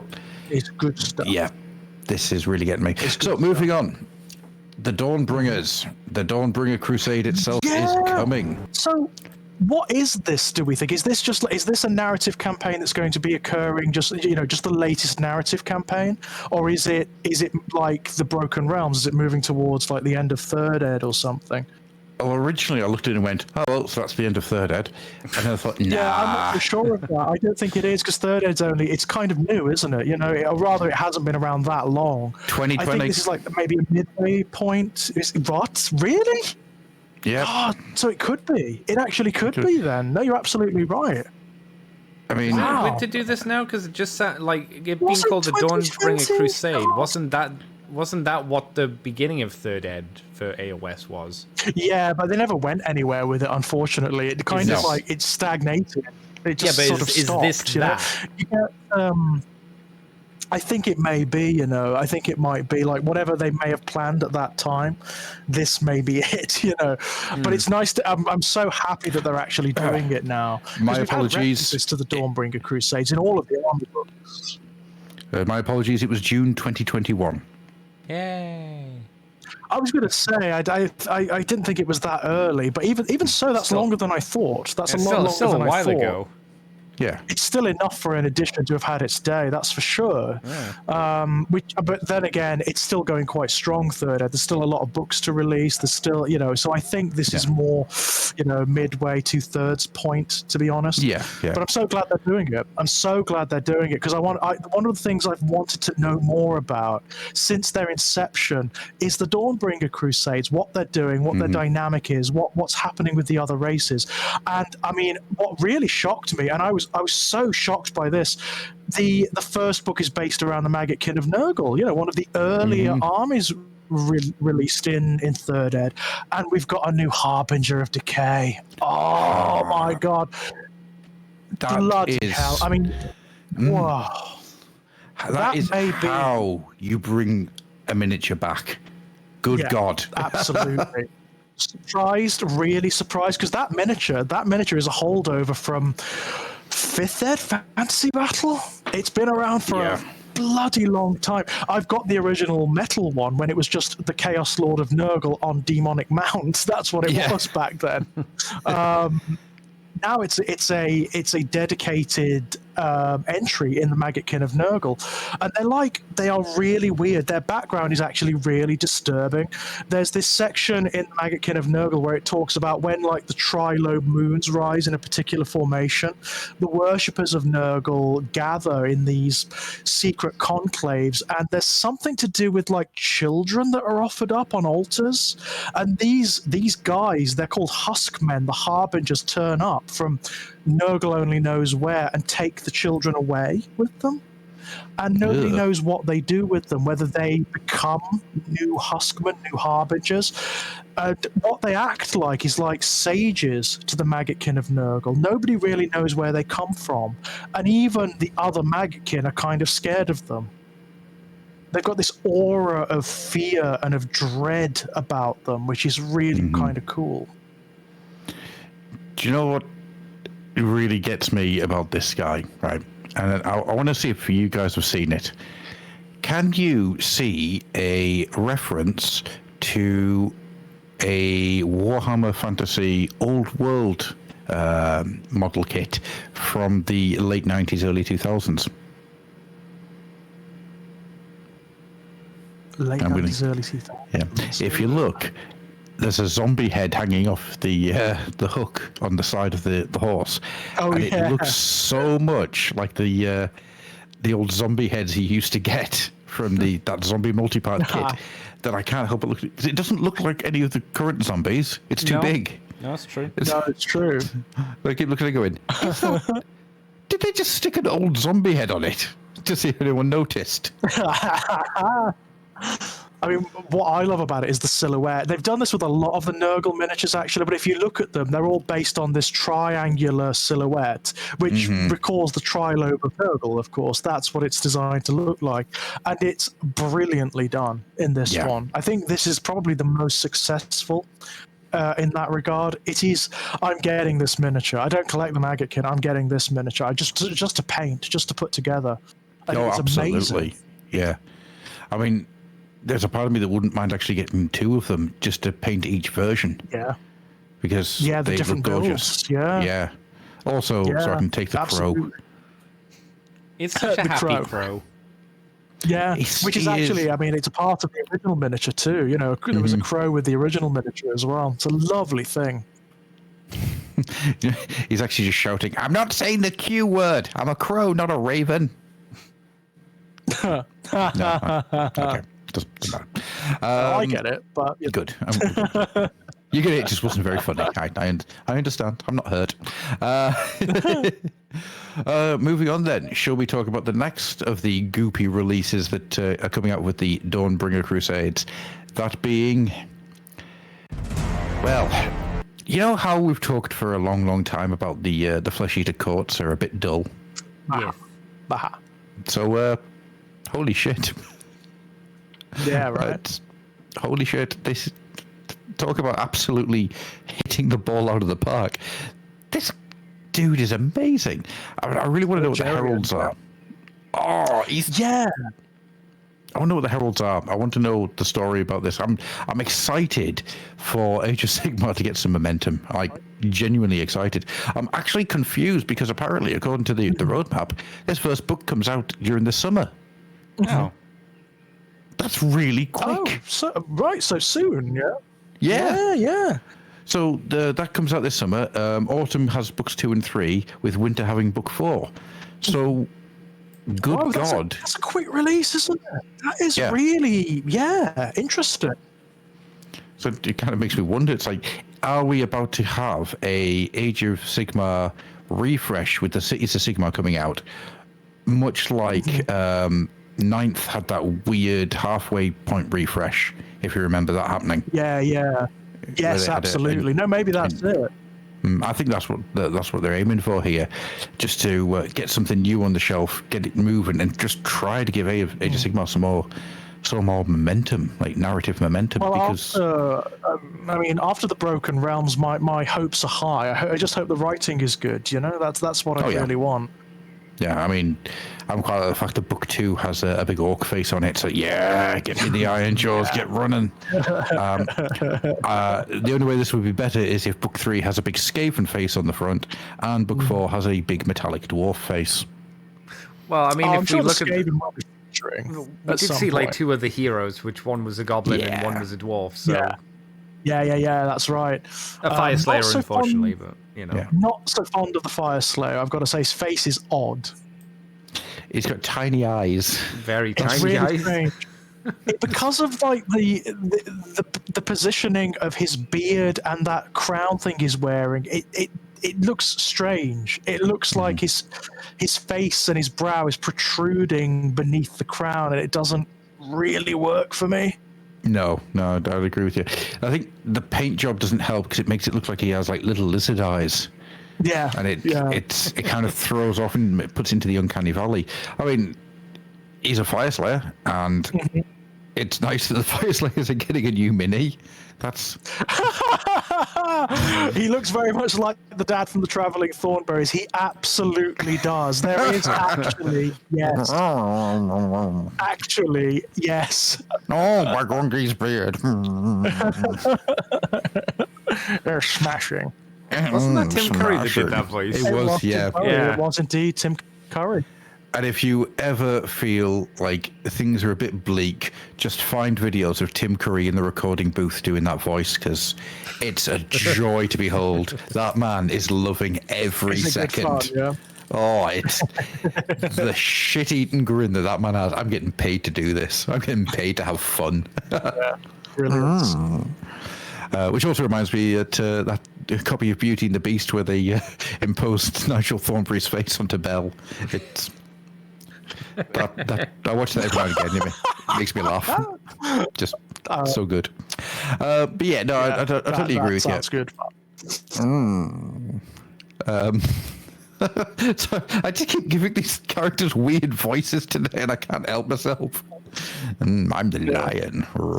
But yeah, I think the Fire Slayer is like the only weak one, to be honest. Yeah. I think he's the only weak one. All the others are really good. The Goblin is ace. Yeah, okay, the Robber Love Rouser. the Goblin to bits. Braggett Big Talker. He is glorious. I'm all in for him. Yeah, he's exactly what I want to see in the Gloomspite Gits. You know, he is just perfect. And I like the fact that they've gone a different route in the paint job. So instead of having the lips aiming towards like a fleshy color, it's just become this really weird chalky green, and that's really he's like got chapped lips. That's the reason. He's got chapped. He has properly chapped lips, doesn't he? He really does. Yeah. I should stop licking the squigs. Yes. Is that why he's got 3 around him? Because he always wants to get high. Yep. It's like if you squeeze a squig, it gets you high. 1 squig gets you high. 2 squigs makes you tall. Well, he is a Gloomspite Git. They're always on mushrooms, aren't they? So, you know. That's true, yeah. He does have 3 in his pocket, or his little bag behind him. He does, doesn't he? Have you guys ever looked into what the Gloom Spike Gits actually are in AOS? I've only what you've Right. told me. They're absolutely amazing. So between the horror of the fact that the heads of the Gloomspike Gits have the ability to turn people into mushrooms in order to gain their essence and knowledge, and they're alive and suffering all the way to get turned into mushrooms, which is real nasty. They have a need, like a overwhelming need, to steal glass bottles. Of course. And it's just the best thing in the world. You know, they'll mount like full blown attacks on towns and stuff just to steal all the glass in a town. Steal the glass. Okay. Yeah. Okay. And they don't do anything with it. They just have it on shelves and look at it. And it's just so weird and wonderful, and I love it. I love it to bits. I love that. No, that's grand. If you So ever get the are chance, you saying this? The cities of Sigma need to set up like a glass bottle eBay so they can just like trade with the goblins. absolutely. Trade with the goblins. Make Trade love with the goblins. Yeah. In bed with a Oh, goblin. that can't be fun. That cannot be fun. No, but yeah, another really cool thing about them is that wherever they go, insects Unless you're a multiply. Slaanesh, but then I'm fairly sure that Slaaneshes would go and stick it in a goblin. There's a I was going to sentence I never thought I say, was yeah, gonna I mean, say. I'm sure that's all. That's almost boring to the Hedonites of Slaanesh. I imagine it's like, yeah, whatever. Yeah, you're gonna want to get a bit more risk in there. Stick it in a squig. Yeah, I don't know where I'm going with that one. So moving on. Yeah, I mean, I think the goblin for me wins out. Yeah. The Nurgle guy, he's absolutely stunning. Don't get me wrong. He is like just beautiful. But there's just something about this little goblin dude, and he just ticks all of my personal boxes. I think The it's fact biggest he's as got well, the He Nurgle is one, lovely. and I think the goblin might be the smallest in terms yeah. of base. You know. Yeah, I will be. Definitely. I mean, the Nurgle one, by comparison, is massive. I mean, he's mounted. He's a big Yeah. boy. On a big base as well, on the big piles of rock. Yeah, So the yeah. other thing that's coming up with Dawnbringer is, well, the Dawnbringer Book 1, is there are going to be 4 new battle packs. They call Path to Glory battle packs. That's what they call them. And there's only 2 worth buying: Which 2 would you say are worth buying? the Nurgle one and the Goblin one. I would agree. But Yep. of Yep. course you do. Why, like, No, it's look at absolutely right. I mean, Look at the like, Fire Slayer one, and then look at the the only Ghouls two- one. It's like, yeah, it's true. They're the only 2 that have got like completely up-to-date miniatures in them, for one thing, you know, which are actually really good sets. I mean, looking at the Maggotkin of Nurgle, that's a strong little force. That is. Oh, That yeah. is a nasty little force you've got going on there. Yeah, I mean, that's a really good start. You've got the Blight Kings, you've got the Blight Drones. The Blight Kings. Yeah, absolutely. They are. That's a nasty force. I mean, let's be fair here. The Ghoul army that you get, what you have in terms of what's on the battlefield, is actually pretty damn good. The problem is that those ghouls are 15, 16, 18 years old at this point. Yeah, crap. that might be it. Yeah, they were They're one crap. of the very first plastic regiments for Warhammer. You know, they were really bloody early, these guys, and they've been going since then. You know, these are, you know, the zombies you were talking about earlier, Adam. Yeah. Oh, yeah. Yeah. These These are predate them. ghouls from that era. Yeah. You know, Oh, absolutely. ages ago. This is Ages ago. How many this is pretty much warriors have the we had start since then? collecting crypt ghouls box, flesh eater courts box that I got Yeah. ages ago. The difference is, you got 3 less horrors, whether they're flying or bonking, and you got a what do you call it? A Terrorgeist as well. That's why that set was good, because you got a big Terrorgeist. This doesn't have the Terrorgeist. You got a big Terrorgeist, right? Yeah. Yeah, Which is still a great kit, you know. yeah. And I mean, you can't really buy the Terrorgeist on its own anymore. No, if you go to the store, you have to get it directly from the website now. Yeah. Really? Oh, you can't get it? Oh, it's such a shame. It's such a lovely kit, that thing. There's a surprisingly small amount of things you can actually buy at a GW store these days. True. Surprisingly small amount. It's very, very bizarre. Even less if it's AOS. Even less. Yeah, I can imagine. I can well imagine. The Fire Slayer one. Have I told you guys my idea for making a Fire Slayer army? I don't think I have. Don't think so. Right. So instead of going down the route where they've got here, just buy a load of the dispossessed box, right? So the normal everyday dwarfs. You give them skulls for heads. You make the beards into fire, and then you have flame leaking out from underneath the armor. You make them really elemental, and you basically have AOS Legion of the Damned Dwarf Edition. And there is a part of me that is very tempted to do that since I had the idea. Can I make a more expensive suggestion? That's not a bad idea. How about you buy the Inhumanoids toy line and then repaint them? Because I think that's what, if you did the Fire Dwarfs as the Inhumanoids line, like both men in armor and giant beasts, that would be far more interesting. Andy, Yes. I will do that if you go and buy the entirety of Jason the Wheeled Warriors so we can have games of Gaslands with them. No, my it'd God. have to be Gorka That would be Morka. difficult. That would be difficult. I mean, those toys are hard to get complete now. And they're not good. They're They're unfortunately not pretty good cheap. either. There's that too. They were pretty cheaply made back in day. They were. There's that too. I will always go one step further. But yeah, so Hellbringers comes out in summer, and I am very much looking forward to seeing what it ends up being. Next up, I've got some joy. No. Oh my god, I'm going to talk to you guys about an enormous hog. I've been Still a holding family that show. sentence. I've been holding that sentence in for weeks. Let me tell you about what I'm going to soon have, which is an enormous hog. Fucking hell, And one of the chains binding Slana shatters. Oh, the fact that they actually said Gorka Morka more like Porka Morka had me howling. It was that got me good. Yeah, giant orc pig. Holy God! So What the hell? So, George, do you remember Dark Where Souls did it come 1? from? I mean, like,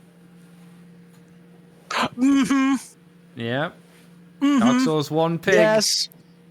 You have to fist that pig in the ass I- like you know, 5 times or more. Yeah. It's, I mean, like, AOS has so been looking at the Dark Souls, like the Soulsborne games since its inception, and this is no different. It's glorious. It's There a is big pig. There's It's a no other big word armor for it. pig. He's lovely. He's just so good. He's Yeah, just a cool mini, I've got to say. he's just a massive hog. He's great. It's a massive pig, you know. Yeah, there's very little I can say about it other than he's a giant pig and I love him. He's a big pig. I want to be a big pig too. And yeah, No, I mean, I just it's an amazing mini. It really is. I don't play the Oryx at all. I don't collect them, but that is it's a stone cold stunner. And I love the fact that it's essentially a war machine, right? It's a truck, isn't it? It's a truck in AOS.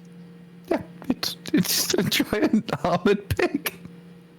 Oh, just for many months now, I've kind of been concerned about AOS and the fact that things don't seem to really be happening. In the space of the last month or so, it's undone all of those fears. And then out of nowhere, this giant fucking orc pig arrives. And all is well with the world. I love him. He is going to get bought. He is going to join my Iron Jaws force. Because I have everything that the Iron Jaws have had released so far. So best make sure I keep on top of that.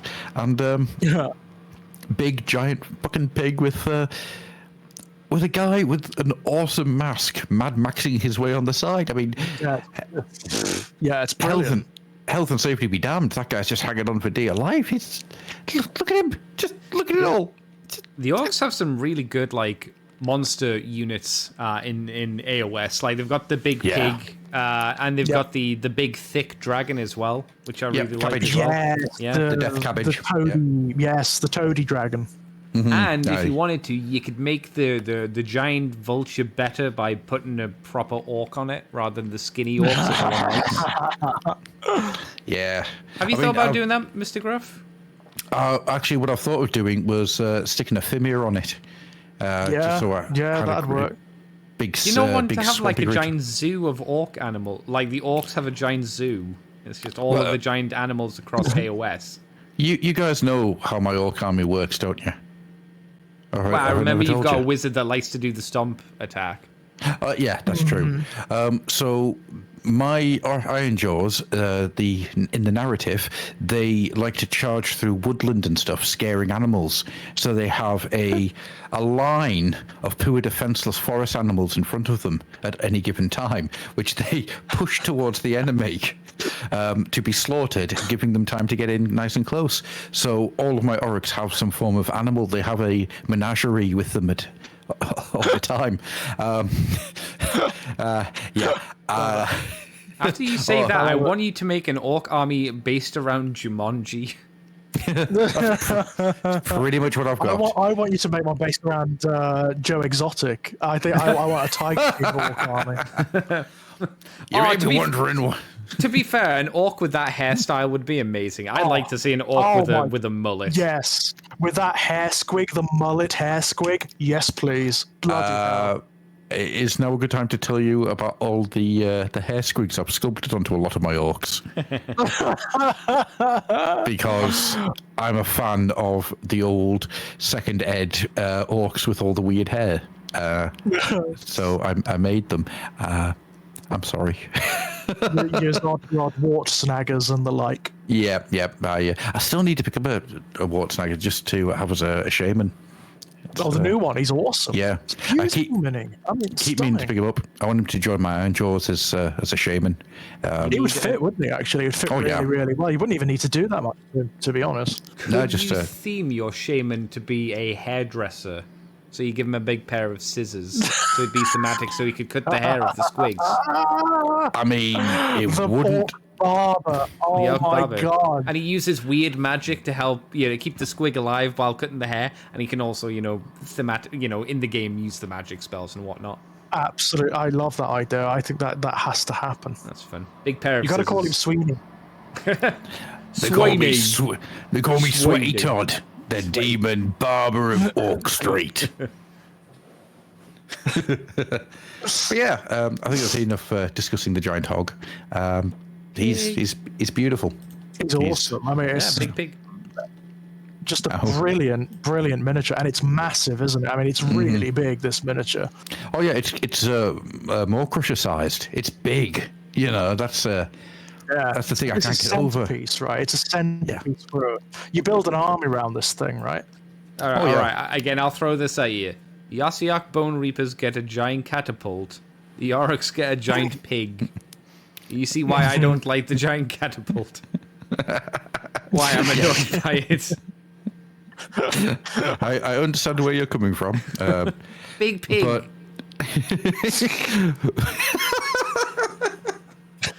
Sitting on Santa's lap at Christmas. What do you want for Christmas, Jimmy? Big pig. Walks away.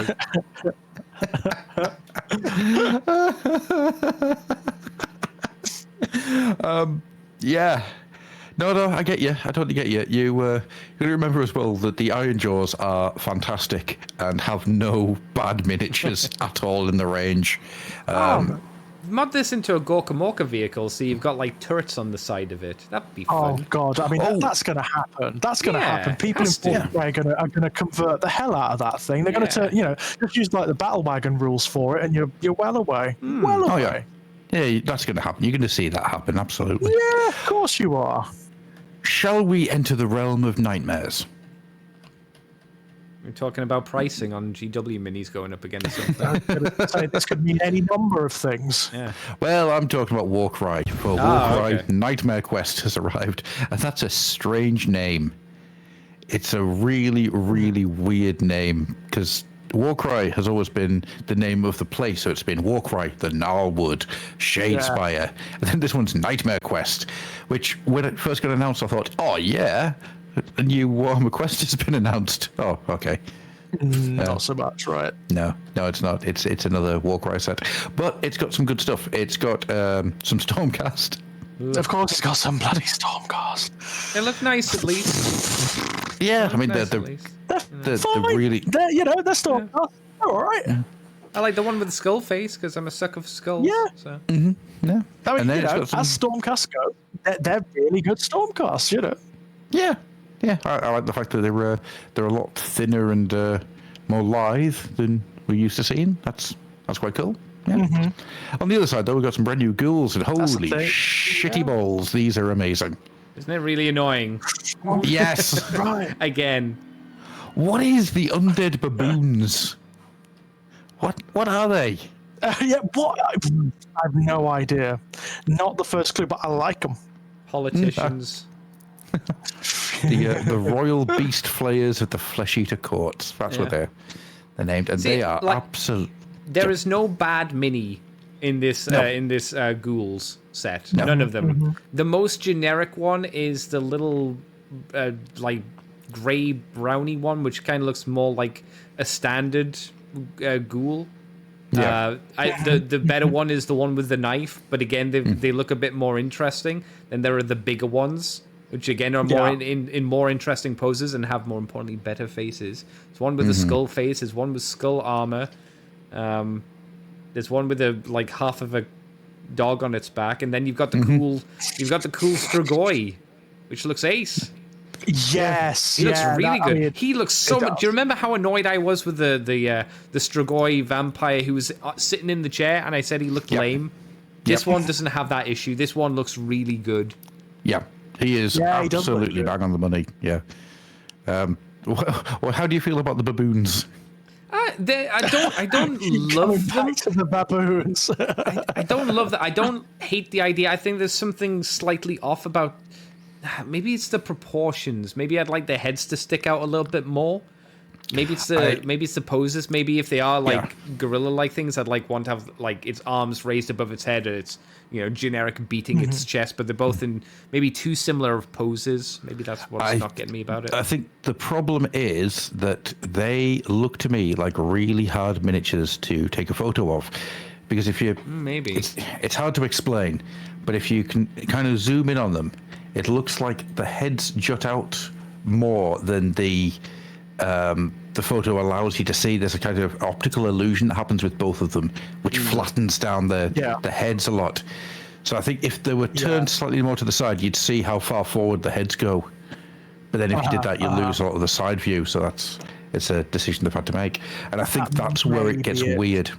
Because if you look at the proportion of the legs, it kind of has this weird curve happening on one of them. And it's because your eye is kind of getting messed up where the head is. It's a really weird thing to look at, but I think that's where the problem lies. It's the way they photographed them isn't great, and it creates this strange flattened curved optical illusion. It's amazing how often that actually happens, doesn't it? I mean, even some of the really big miniatures recently. There was that Demon Prince that was released for AOS and 40k recently, and they've done it no favors with the paint schemes and the photographs they've taken of it. Yeah, you look at the pictures that people have taken of their own paint schemes, and it looks amazing. It looks absolutely incredible. But the Games Workshop official photographs are pretty bad, to be honest.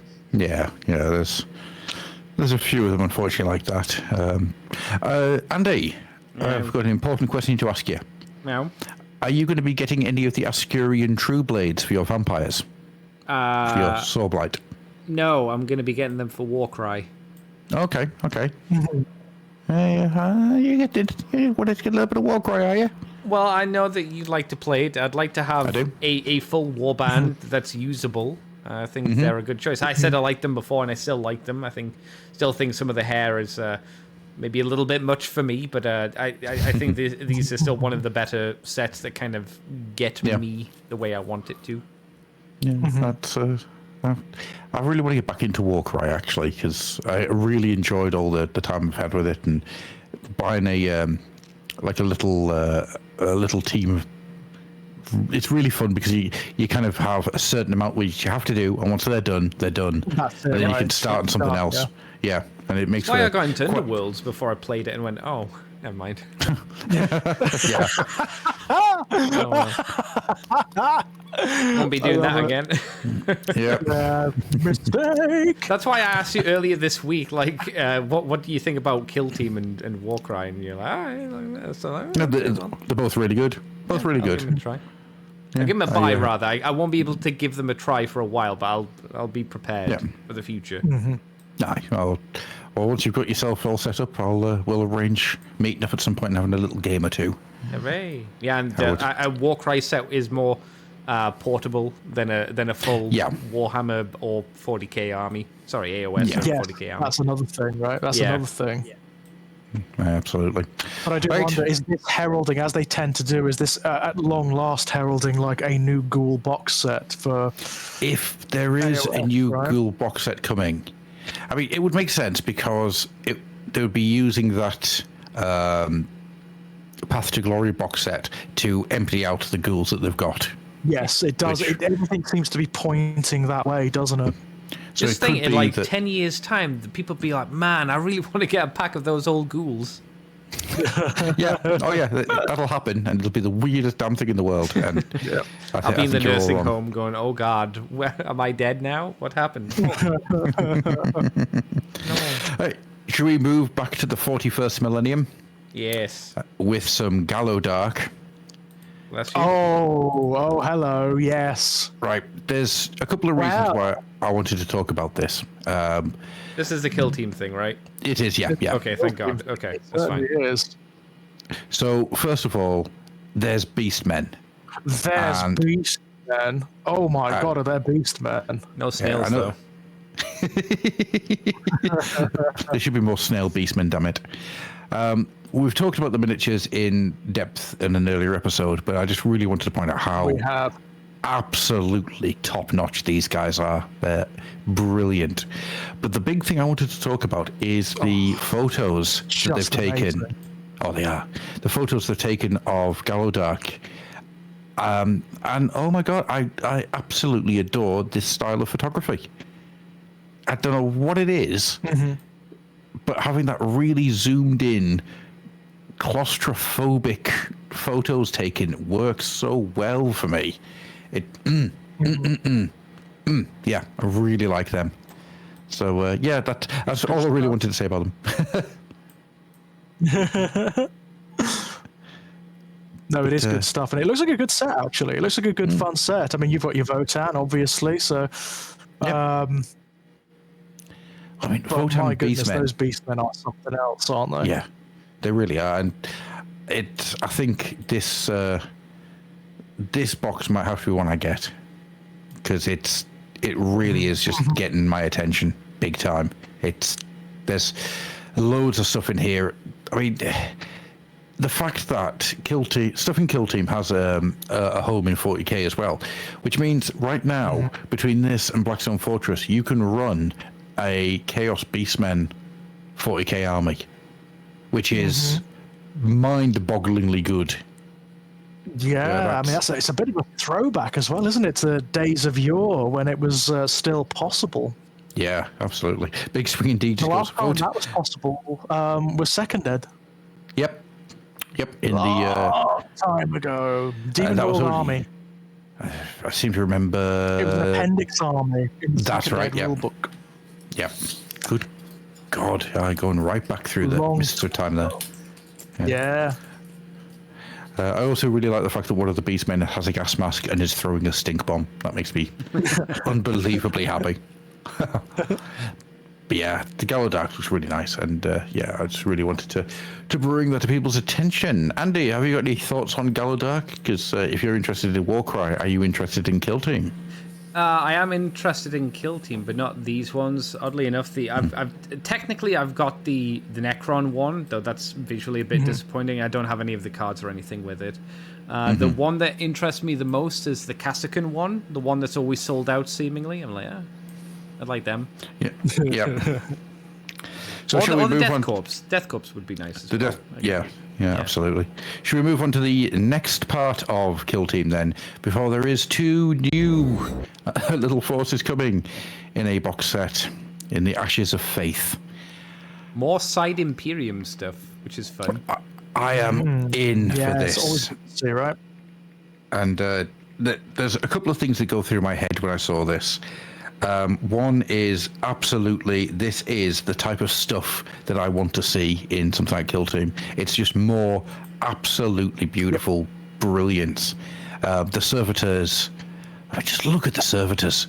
They're, yeah, they are pretty incredible, aren't they? I mean, this is John Blanche artwork, right? This is just John Blanche artwork brought to life. That's what this is, and it's absolutely wonderful. This is the aesthetic of the Imperium that I can. Yeah, I mean, it's the aesthetic of the Imperium I can really get into. The Auto Savant is my favorite. I just love that bits. I love it to absolute bits.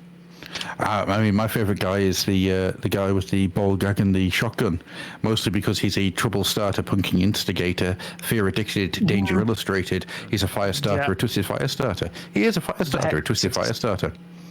Yeah, awesome. And I firmly believe reference, right? An obvious reference. I mean, that it is Keith from Prodigy, isn't it? It's Keith Flint. It is. You know? And I'm sure that's done on purpose. It's a little love letter to Keith Flint, who was just an awesome human being. I'm in love with this. Like, this is just perfect. This set has caused lots of excitement on the internet. People have gone nuts for this one. This is going to be sold out very quickly.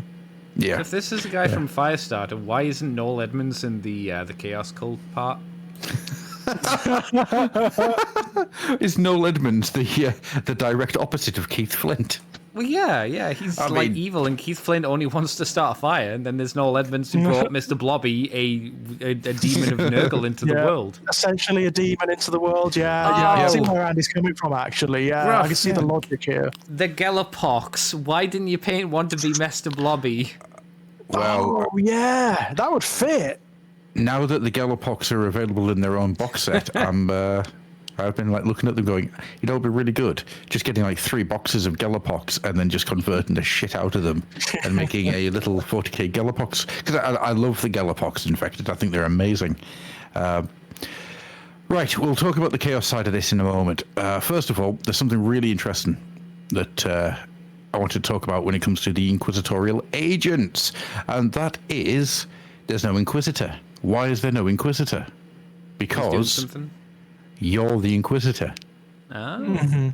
Right? This is a really cool idea. That's a video game idea right there. Yeah. So you're the Inquisitor controlling them from afar. That is it's one of those ideas. It costs nothing to do. It changes very little. But by framing it with that, you've just made it so much cooler. Imagine being the scribe, being told to go into battle. Are you fucking kidding? Or the book. You've told the book to go into combat. Little servo skull's just floating there with one tear down its little face. I'm a book. What do you want me to do? Turn a page? You give him a paper cut?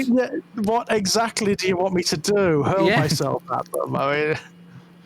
If you move really slowly, you might be able to trip somebody up. I can show you a picture of a penis a child drew in me 3 years ago. If you turn to page 34, there's a cock and balls. Oh, that'd be quite fun. You turn to page 34 and it's like read your own, do your own adventure, but you turn to the wrong page and you die. The book explodes and kills you. Failed. The servo skull just stabs you with one of his mechantendrites. It's how you weed the good from the bad as a child. Oh, you chose the arbitrary wrong page. What a shame. Darwinism. And now you must die. Now you must die. Right, shall we get into the chaos side of this box? Sure. Because, Yeah. oh my god, there's quite a lot here that I really want to talk about.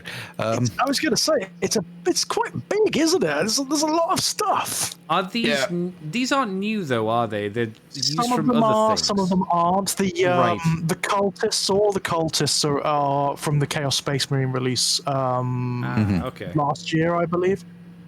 Yeah. But the characters are brand new.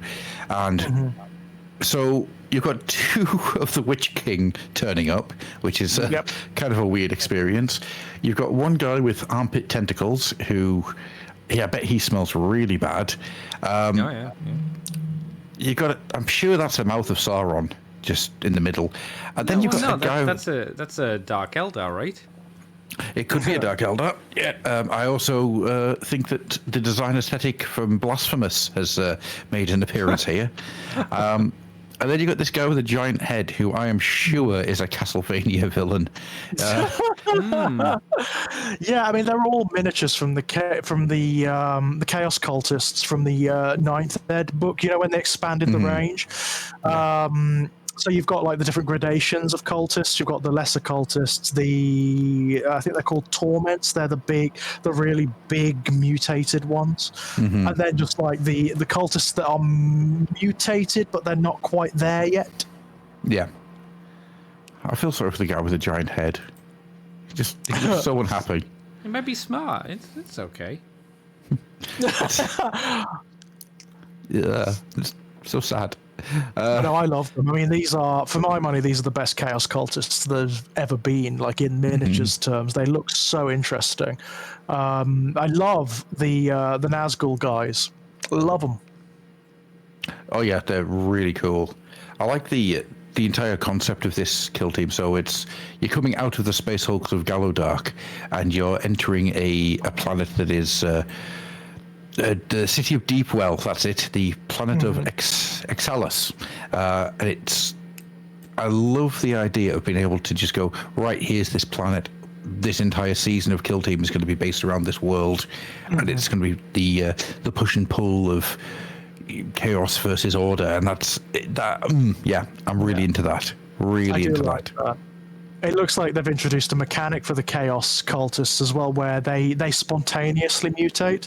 So your normal Chaos Cultists can become mutated, and then they can become the Torments, the really big ones, which is a nice idea. I like that. Oh, is that the idea that you're not meant to field all of them? You're meant to kind of keep the big ones as like proxies for if you roll and you get a mutation, you just kind of swap them out. Oh, I think that's the idea behind them, which is a nice idea. Yeah. Because they're not, they're obviously nowhere near as elite as the Imperial side, you know. They've got Tempestus Scions as well on their side, and they'll eat through a lot of just dudes. Right, I mean, that's all the Chaos Cultists are as well. They're just guys and gals, you know, there's nothing else to them other than the power of the warp mutating them. I love these mutations that are below them as well. Some absolutely stunning bits of unsettlement taking place here. Oh, they're great. I mean, the Chaos Cultist miniatures that exist at the moment are stunning. They're one of the fairly big new kits from the Chaos Space Marine range. Have you noticed that mutations now seem to be a lot more grotesque than they used to be? Oh, yeah. Yeah, mutations used to be you have a big hand. They used to be a bit silly, didn't they? They used to be like comedic in nature, you know. These are not comedic. No. These are nasty. These are body horror, right? Oh yeah, absolutely. 110% body horror. They're unsettling. It's the lass that's built out of the zombie with like the demon dragon spider coming through her. I mean, she regrets every decision that's led her to this bit. Oh yeah, you would, wouldn't you? You really would. You'd be annoyed. Bottom. You'd definitely be, perturbed, I think. Also, the guy that's just hanging out of a big bloodthirsty looking dude. He's like, "Yep, I made all the right choices. Look at Look at my gold star that I got. I'm number one. I'm a winner. Then the fact this kill team's got like reusable stickers and decks of cards and stuff. It's like, oh yeah, getting all risk legacy on me. I'm all in. Oh yeah, that's a point as well. You get a unit of Sisters of Silence. Yeah, you do. Oh. Which is interesting. Oh shit! No, that's yeah. They are elite. They are like so strong. Are the Sisters of Silence in this box? Because it's not shown on this page that Griff sent me that they're in the box. No. I'm not seeing them on here. No. Big Swing D says, my one complaint, I wish there were parts to build a Jokero. Yeah, I mean, that should be in every kit, shouldn't it, really? Monkey. Certainly, like every Imperial kit. Space Monkey. Big Swing D says they're in the box. They're just, for some reason, not advertised on the web page. Wow, that's interesting, because that would be a draw. I mean, the Sisters of Silence are lovely miniatures. Really lovely miniatures. That's going to be an expensive as hell box. It is, isn't it? There's a lot in there. Yeah, masses. Maybe it won't be too bad just on the basis that it's not all new stuff, so maybe they'll sell it slightly cheaper, I guess? Yeah, maybe. I still say this is going to be a 160 quid box. Maybe. Should we move on to the next story, where it's just a little video that I wanted to bring up. It's very little. It's just a little bit of a teaser. And it looks like Epic's coming back. We's going to Wargruff. Oomies. Right. About last week sometime, I put out a thing on the social medias for the Fluffenhammer that said, it took me about 4 or 5 years of being in the hobby before I realised that warg is just the orc saying war. It's the orc saying war, not pronouncing it correctly, Yeah, right. And so we're talking round about the tail end of the 90s is when I kind of went, oh, right, yeah. Right. Fun. So I asked the question, what else did you realise after many years being in the hobby and just go, oh, bloody hell? The response I got back from Twitter, for the most part, was just going, fuck's sakes, I never realised it was orcs saying war. Oh, really? Just a huge amount of response of just going, I think you've just broken everyone's brains with that, and nobody can think anymore. Did no one say, like, rolling a 6 is actually possible? No. I would have said that. It's just not possible. Can't roll them. Wow. But yeah, anyhow, so Epic's coming back, and it is Horus Heresy. Yeah. Well, it's what it is. Command Legions. That's what it is. Yeah. I'm interested to see what it is and how they do it, and how do you sculpt. How do you sculpt something that small scale if you're doing them as units in this day and age, and try and make them not look silly? Because I like Epic, but the small troop units looked daft because they were. Yeah, it's true. It's true. How do you do that now? It's tricky, isn't it? It's going to be fascinating to see. I mean, the Horus Heresy is the place to do it. Yes. Because of just the sheer scale of the battles that took place then. It's just in storytelling terms, you can actually map out like campaigns that occurred within the setting. But how? That's the big thing, isn't it? Are they going to just like redo the old Epic systems, in terms of the rule set? I watched a video this week where they were talking about Epic and whatnot, and they said that previously the Legio Titanicus box set and what was it called, Space Marine box set? Space Marine, that's right, yeah. They seem to suggest that those did well, but then when they rebuffed it and kind of pushed both rule sets together in 97, it didn't do as well. It did really bad. It was not good. Well, it just wasn't good. When they called it Epic 40,000. Yes. Yeah. I that's how I heard of it. That was bad. Yeah, it wasn't good. It just did nothing particularly well. The problem was it was trying to wear too many hats. Yes, exactly. Okay. Exactly that. And you ended up with... Okay, the best way of putting it is, if you were just playing Space Marines versus Space Marines, or Space Marines versus Chaos or whatever, then you had a fairly decent game in place. But orcs absolutely unbalanced it. The Tyranids. The Tyranids! Oh Christ. my god, do you remember when they introduced them Yeah. to Epic? The first time, they desolated. They were insane! It's one of the few times where you could read a battle report in White Dwarf and just go, well, that was absolutely boring because it was just Tyranids went forward and munched. You know, there was just no way of winning. You couldn't actually beat the Tyranids. Yeah, they were bad. Before it came. They were bad. And if you were playing an Eldar for Epic Army, Jesus, you were fucked. Was this like the game that, what was his name, Mark Wade played before he got control over the Space Marines and the Ultramarines? Yes. It's like, I'll never I will not forget this. Space Marines will be on top now forever. Are you meaning our Lord and Savior Ward? The Ward. The Ward. He's our Lord and Savior. Yeah, I mean, absolutely. That was the problem with it. It was an incredibly complicated game. It was a very complicated. Do you remember? I mean, like the original convoluted. Space Marine was the game I was introduced to, not Legio Titanicus, and it was all based on orders, wasn't it? So like, it was much more abstracted than Warhammer 40,000. Did you actually sometimes didn't know what your units were going to do? It was really strange, very interesting, very involved and complex.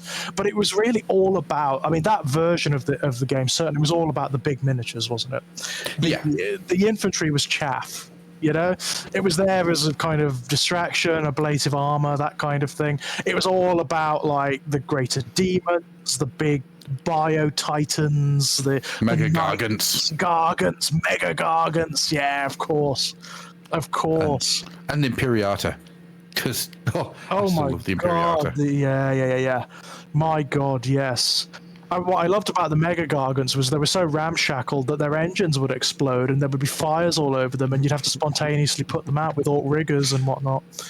There is one thing old Epic 40k has, which I feel is missing from everything in current Games Workshop. And that is blast templates.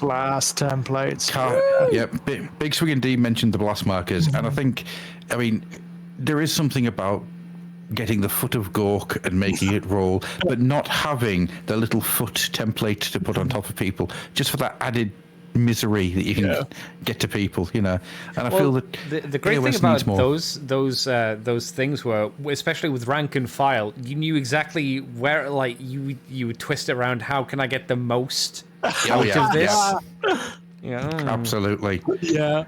Like a dwarf flamethrower cannon, and you just got just moved it ever so slightly just to get. Yeah, there we go. There's another 5 people under it.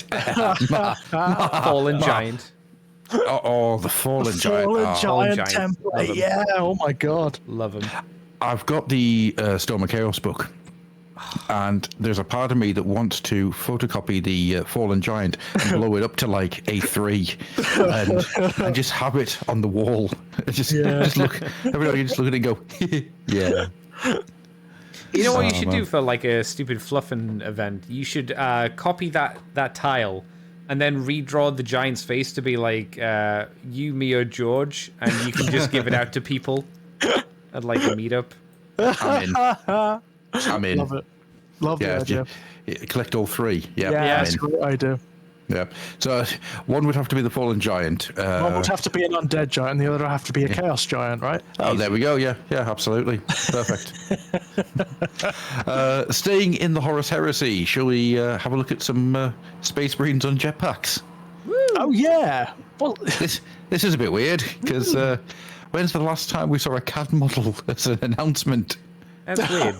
Did they just get leaked or something, and they just got ahead of these? And they're like, no, fuck it, we'll show these? No. Are these resin? Gonna be resin? Are these Forge World only? I think they were plastic. Oh my god. I am surprised, because I thought like Horus Heresy had just gone, okay, no more model kits, only Forge World stuff now.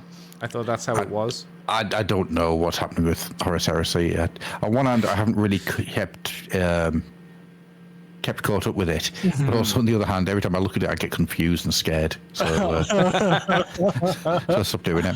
I'm just really baffled that there's hand models. It's just weird. But yeah, they look really good. Really, really nice. I'm very impressed. All right then, so we're into the final 2 stories here. And I feel these are going to take up quite a lot of time. Yeah, right. So, Warhammer the Old World. An announcement was made. Wow, yeah. This is the weirdest thing, because on one hand I'm really excited, but on the other hand I'm really disappointed. It's such a strange feeling. So, we know that Warhammer the Old World is going to be reusing a lot of old kits, which I don't want to say I told you so, but yeah, called it. And part of that is going to be some new resin kits. But on the other hand, these resin kits are a Tomb King and a Bretonian Knight, and they are absolutely top bloody notch. They are top drawer, aren't they? That Tomb King. Wow. The Bretonian Knight was at Warhammer Fest as well, wasn't he? No. Cosplayer. Oh, there was a cosplayer, was there? Yes, there was a cosplayer going around as a very similar Bretonian Knight, yes. He looks like the knights who say knee. You know, the leader of the knights with the antlers. I can see that, yeah. I'm really liking the look of this. Yeah, I mean, you know, it's not something I will follow from afar. You know, it's not something I'm that interested in being involved in, to be honest. Simply because, you know, the old world is kind of done for me now. But yeah, it's interesting. It's really, really interesting. And that Tomb King is beautiful. Absolutely beautiful. Yes, absolutely. I think you're going to see him turn up in a lot of Age of Sigmar armies. Oh, yes. Oh, my God, yeah. I mean, he fits in so many as well, doesn't he? You know, make him a White King, you know, in your Soul Blights, easy as pie. In your Ossiarch Bone Reapers, he just fits into that. You don't need to do anything to him. Yeah, it's how you paint him. That's the only thing you need to do. He's ace. He is absolutely spot on, fantastic. Really colourful. I mean, you want to remember one of the things that really kind of was problematic about the original Tomb King's army was that it was very unified.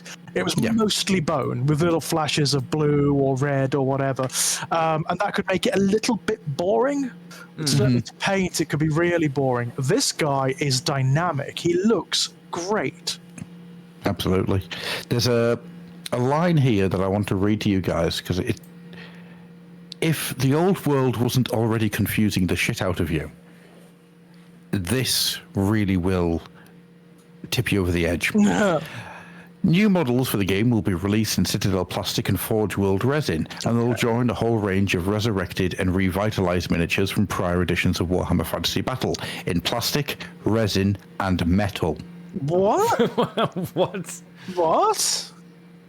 Does that mean they're just going to re-release some of the old metal minis? Because that would be kind of fun. That would be kind of cool, I've got to say. If that's what they're going to do, I'm kind of up for that. Yeah. No, why do any in resin? I don't know. Yeah, well, my assumption would be all the new stuff will be in resin. Yeah. I guess. I suppose so. But then why are you not doing the old metal kits in resin? Yeah, It's really baffling. See, once again, the old world announces something, and I end up being more confused. Yeah, not quite sure what's cracking off here. Because they did mention they're not going to do a box set. There is not going to be a no. And I think that's a big misstep. I think you should do a box set of Bretonia, and you should do a box set of I mean, Tomb Kings. Why not? You set up a new line, do it. You did it for Horus Heresy. If they're cashing, if they're going for the heavy nostalgia thing, they should really go to town with it. They should make it look like one of the old Warhammer Fantasy Battle box sets, right? Maybe even get one of the old artists back to do the cover painting or something. Yeah. Really go to town with it. Absolutely. I am 100. Timidity is not going to work with this. They're going to have to go, full bore with it, or it's not going to work. Yeah, absolutely. I totally agree.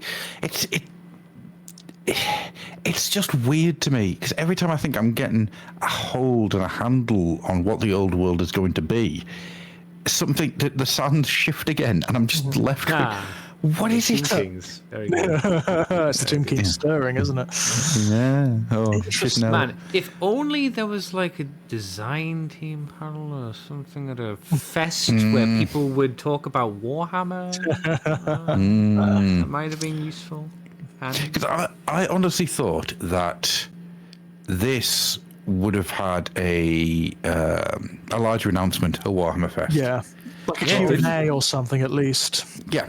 Yeah. And they just farted it out, didn't they?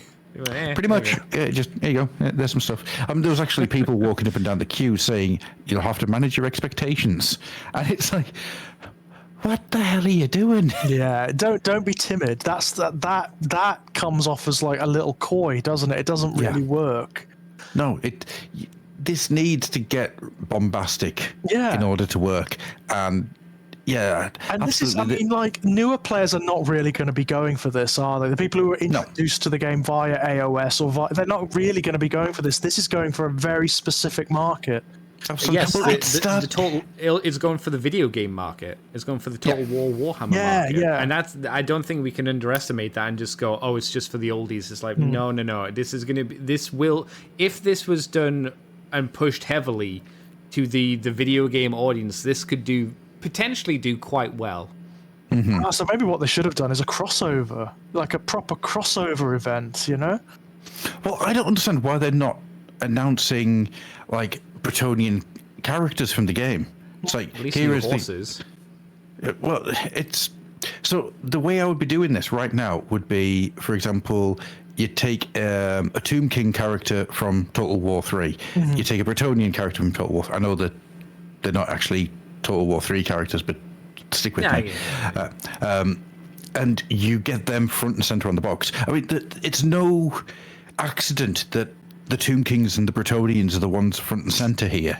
You know, they're the ones that people kicked off about being dead. And that's right. Yeah, that's right. Apart from a little bit of a savage bit of a ribbing when it came to the Flesh Eater courts. Right.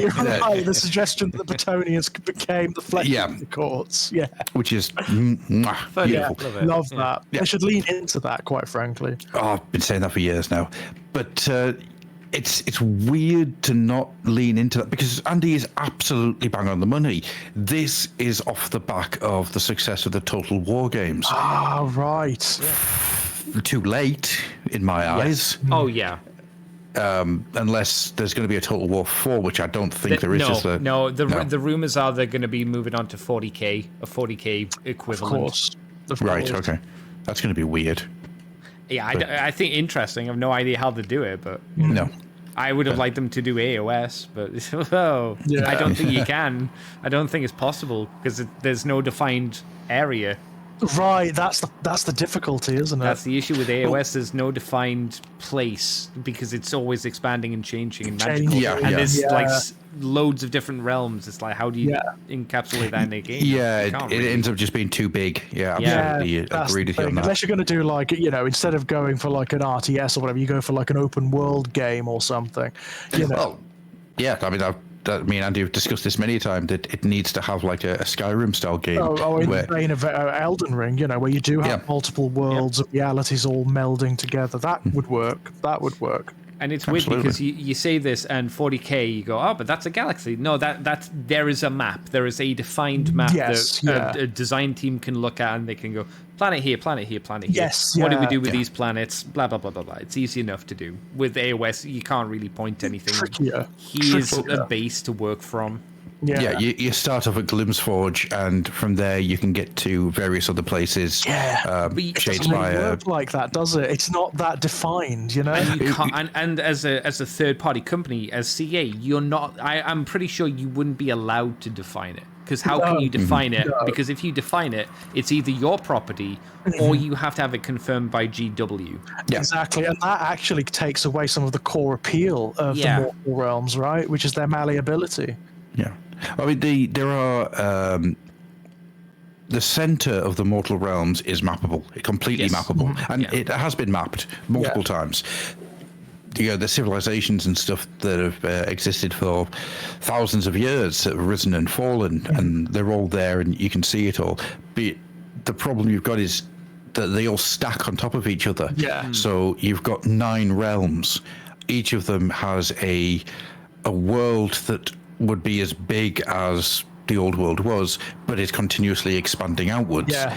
And whilst it is doable to have a existing map, you're limited in what you can and cannot get to. Yes. And that's where the problem And lies. also, I mean, you also have the problem that certain events do actually change the topography of the realms. I mean, Absolutely, yeah. Shyish, didn't it, when Nagash made the Necroquake, right? Yeah, Shyish inverted. It inverted, right? It completely changed, like, the whole structure of that realm. Well, but you look at Shaman, the realm of metal, right? Oh, and that's changing all the time, right? Because that's Yeah, absolutely. nature, that's what it's about, right? Yeah, and Zeech has a love of it because of the malleability of the realm. He keeps trying to do things in there, and that changes everything. So the God who wrought isles, these wonderful geometric islands, are now the Spiral Crux, which is just this shattered flotilla of land. And these are all things that happen from edition to edition. Big changes happen between editions. During the Broken Realms, of course, didn't it? When the Silver Tower crashed into it. That's right. Yeah. So Shaman got another massive change when the Silver Tower crashed into after a space flight. Yeah. Fucking hell, I love Broken Realms. That was my favourite part of Broken Realms, I've got to say. I love the minute you turn a page and realise you're in a fucking epic space battle. It's almost like a 40k style space battle. It's just brilliance, absolute brilliance. When you've got a book that starts there and just keeps getting better, that's still say Bellicor, best thing Games Workshop's ever. It was good. It was good. Right, so we've got one last thing, and it is still Mortal Realms based, not Mortal Realms, Old World based, and it's just a little thing of 40 years of Warhammer, Deathmaster Snitch. Oh yes, there he is. Yeah. Older than me. Yeah, just look at him.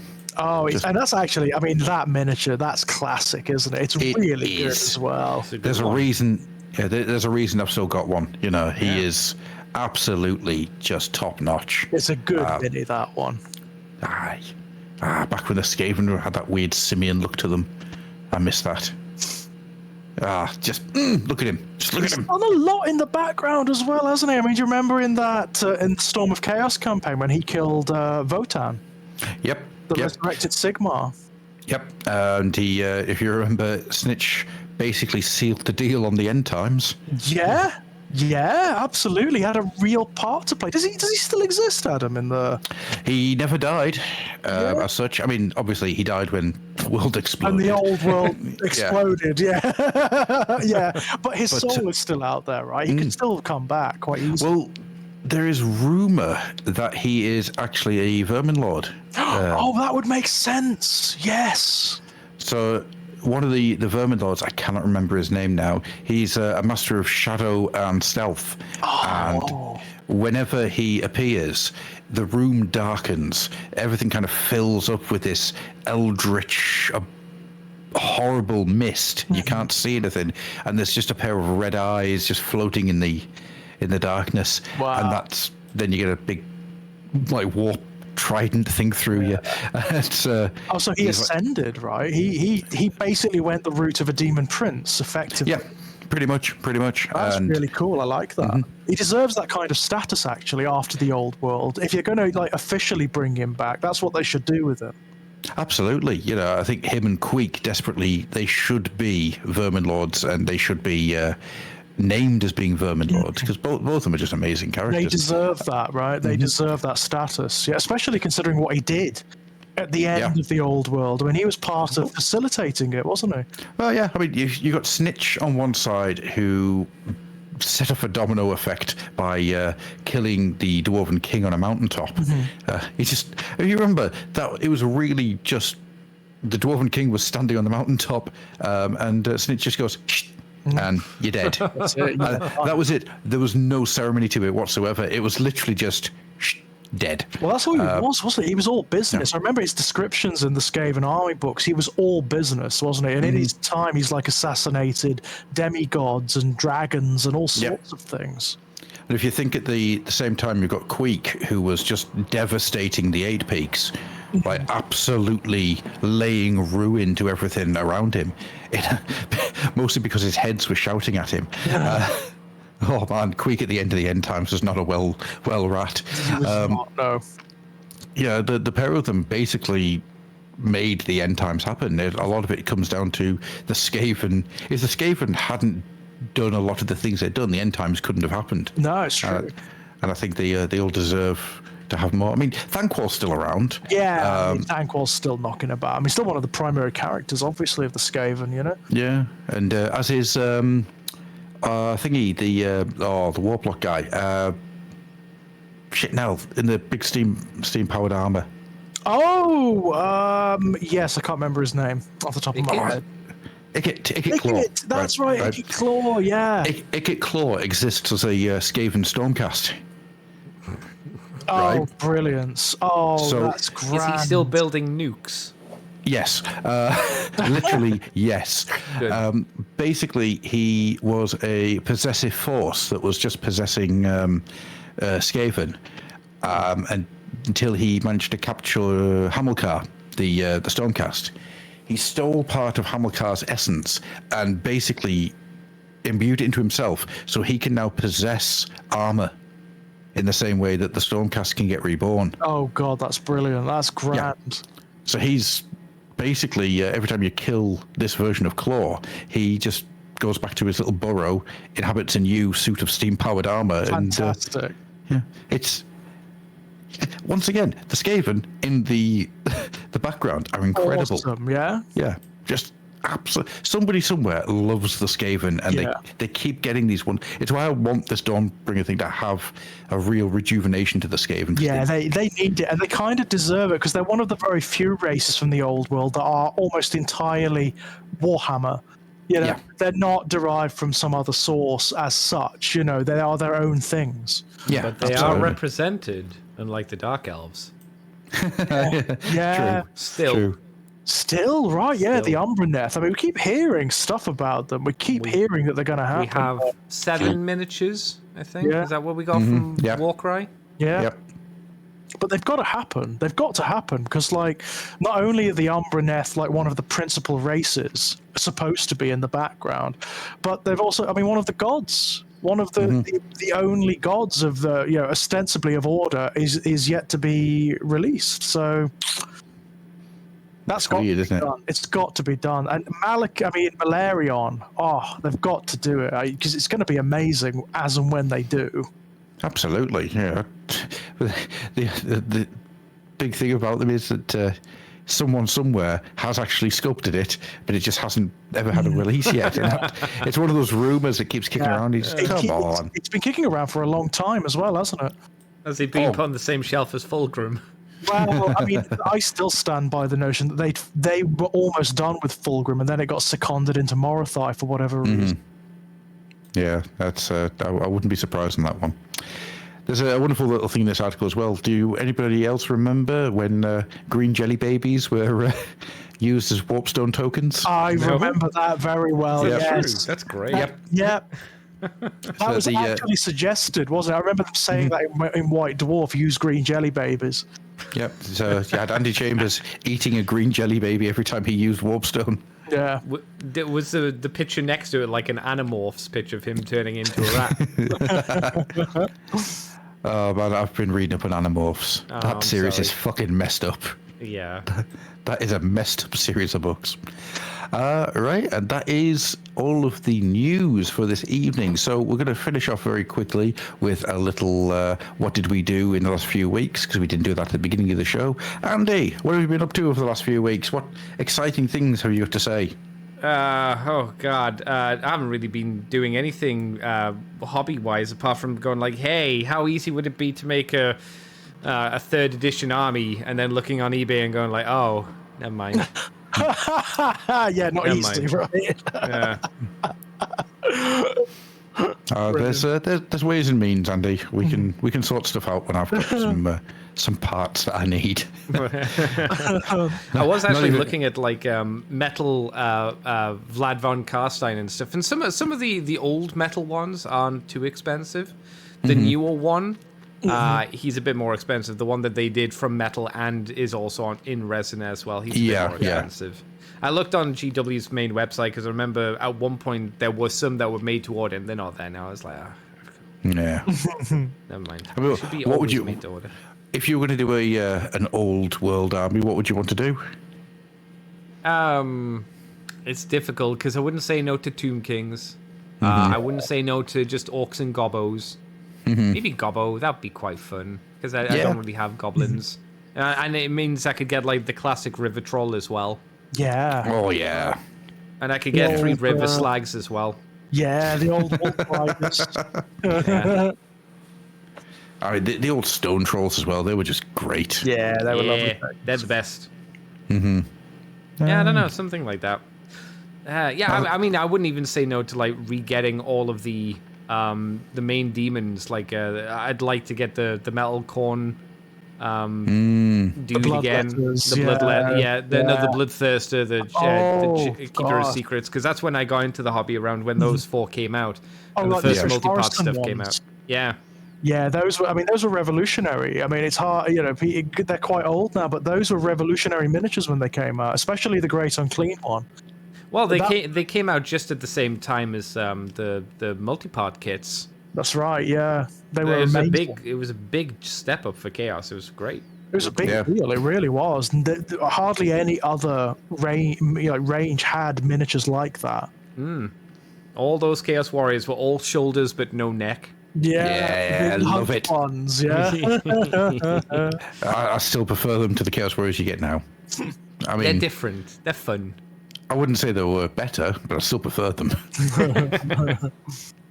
Mostly because I can chop the legs down and turn them into dwarfs, and that's not difficult. Not difficult. No. Well, I mean, my Legions of Hashut army, all the Chaos Dwarfs are made from that kit. Yeah, hardly surprising. Yeah, I love them. They're great. George, what have you been up to since last we spoke? Hobby-wise, not a great deal, I'm afraid. It's just been too busy, really, to do anything with one thing or another. I have been reading through the Arcs of Omen books. I've just got up to Arcs of Omen Vashtor, which is really, really good. Yeah. Really good, actually. In fact, this is an amazing book. You've got Vashtor literally invading the Rock. This is a big deal. Oh, absolutely, yeah. This is the Rock is one of those settings in 40k that is permanent. It's one of those things that has a degree of certainty about it. To have an agent of chaos not only invading it but almost destroying it, very, very close. It's a really, really good book. It's well written. There's a lot of suggestions in here of like Dark Mechanicum stuff, lots of artwork of Dark Mechanicum stuff. I imagine in 10th ed that's probably what's going to happen because Vashtor kind of doesn't fit anywhere. I mean, at the moment, if you take Vashtor, you take him as part of either a Demons or Chaos Space Marine army, it makes sense, but he's really like the prototype for a Dark Mechanicum army. Yeah. Obviously. Aye. He's looking at the miniature at Warhammer Fest and just like, good God, he is incredible. He is one of the best demon miniatures, one of the best chaos miniatures they've released for years. He works so well. And he's just a great character as well. He's quite a lot of fun when you read about him because he's got this kind of laconic quality about him. He's sort of like, he's always like rolling his eyes and sort of like, when what saves the Dark Angels is Baelacor. Yeah, because he doesn't want Vashtor getting ahead. Right, he doesn't want a 5th Chaos Power around because, of course, his whole shtick is that he wants to break away from the Chaos Powers and become his own entity, his own force, his own god, if you like. So the notion of Vashtor becoming a 5th Chaos Power does not sit well with him at all. No. So he actually does disrupt Vashtor's invasion of the Rock, and he does it very well. He does it very, very well indeed. And Vashtor is just annoyed with him. Because you have to bear in mind, Vashtor is a chaos power. He's a minor chaos power, but he actually is a minor divinity. So he's been around for a lot longer than Baelacor. Baelacor's kind of young compared to him. Baelacor's a demon prince. He was a mortal once upon a time. So Vashtor keeps calling him the child, which is kind of interesting. That's really cool. I like that. Yeah, I like that too. No, it's a good book. It's a really good book, and it does herald the return of the lion. Obviously, Yes, of course. lots of suggestions in here of the lion's return. Hello, I've woken up again. Yeah, I'm very much looking forward to that book because I like the lion a lot. I'm getting that miniature. Yeah, yeah. I'm getting that miniature. He'll be the only Imperial Primarch I probably get. Because I like he does look really tasty to have a Doesn't go at. it? Yeah. Doesn't he just? I mean, I like Robotay fine, but just aesthetically, he's not my bag, you know. No, it's far too ornate. Yeah, but the lion, whoa, love him to bits. I mean, always my favourite of the Imperial Primarchs, anyway. And I've read a little bit of his dynamic when it comes to like Robotay and the 41st Millennium, and very cleverly, what they've done is they've kept them apart. Because that's going to be like a narrative thing. I imagine that's probably going to happen in 10th Ed when they finally meet again. Yeah, they're aware of each other's existence, but they haven't actually sat down. And neither of them are happy about it. Neither of them are happy about it. Robotay has never liked the lion, and the lion has never liked Robotay, so... Yeah, splintered fractions. Can't wait. In fact, I think there's a bit I just read an extract from Arcs of Omen, the lion, and the lion is basically saying, "Oh, why did it have to be him? Why couldn't it be?" He literally thinks that to himself. Why did it have to be him? Why couldn't it have been Sanguinius? Yeah, it's one of those weird things, isn't it? Well, we don't know yet because Sanguinius' fate is yet unknown to us, because we have to wait for the second part of the End and the Death to fully find out what happens there. It's weird that hasn't happened yet. Well, it's weird to think about as well, isn't it? This part of the lore that's been so certain, so established for such a long time, has been thrown into flux a little bit by the End and the Death. It has, and it's. Now I come to think about it, it feels like it's been a very long time since part 1 came out. Yeah, it does. Do you think they're saving it for a specific time? I don't know. I wonder if it's just not finished. It's possible. Well, maybe. It's possible. They might be taking a long time to do to make sure that it's done right. Yeah. Yeah. Going over multiple rewrites and going, nope, change this, nope. Yeah. Having people then read it who aren't the writer and then go, nope, change this. Yeah. Etc. Etc. Could be. It may actually be Dan Abnett himself who's doing that, because it's clear. You know, just looking at it from a writer's perspective, it's so clear that where the first part of the End and the Death, this is his magnum opus. That he is so invested in this. Oh yeah. He wants it to be right. He really, really, really, really, really wants it to be right. Maybe he's just not letting it go. You know, maybe he's like, no, it's not good enough yet. Yeah. Dan, please unlock the door. It's just let it go, Dan. No. Yeah, he's going to have to eventually. He's going to have to eventually. It's just going to be one of those things, you know. You just got Aaron Dembski Bowden going, red rum. But no, I'm looking forward to that, and I am really looking forward to the Arcs of Omen, the Lion as well, just to see how this era of 40k kind of ends, because this is the end campaign, isn't it? It is. This is the swan song for 9th as we head into 10th. It's been a really good one as well. I've got to say, Arcs of Omen is right up there with Broken Realms. I still need to get into them, to be honest. I keep meaning to pick them up, and then something else gets my attention. I'm like, ooh, shiny things. They're very good. I mean, thus far my favourite has been Angron. By a country mile. It's really, really good. Do you know about the Murder Curse? I do, yes. Oh, bloody really hell. cool. You know, they've got to deal with that as well now. That's spreading by all accounts, you know. So, oh dear, it's not a good time for the Imperium, is it?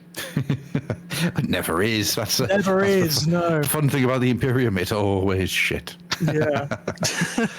So, as for myself, I haven't really been doing much. I have done some work on the dioramas I built at Warhammer Fest. I've added some lights to one of the dioramas. Added some piping, done some repainting, just some bits and bobs to try and just do some stuff to it to make it a bit more oomph.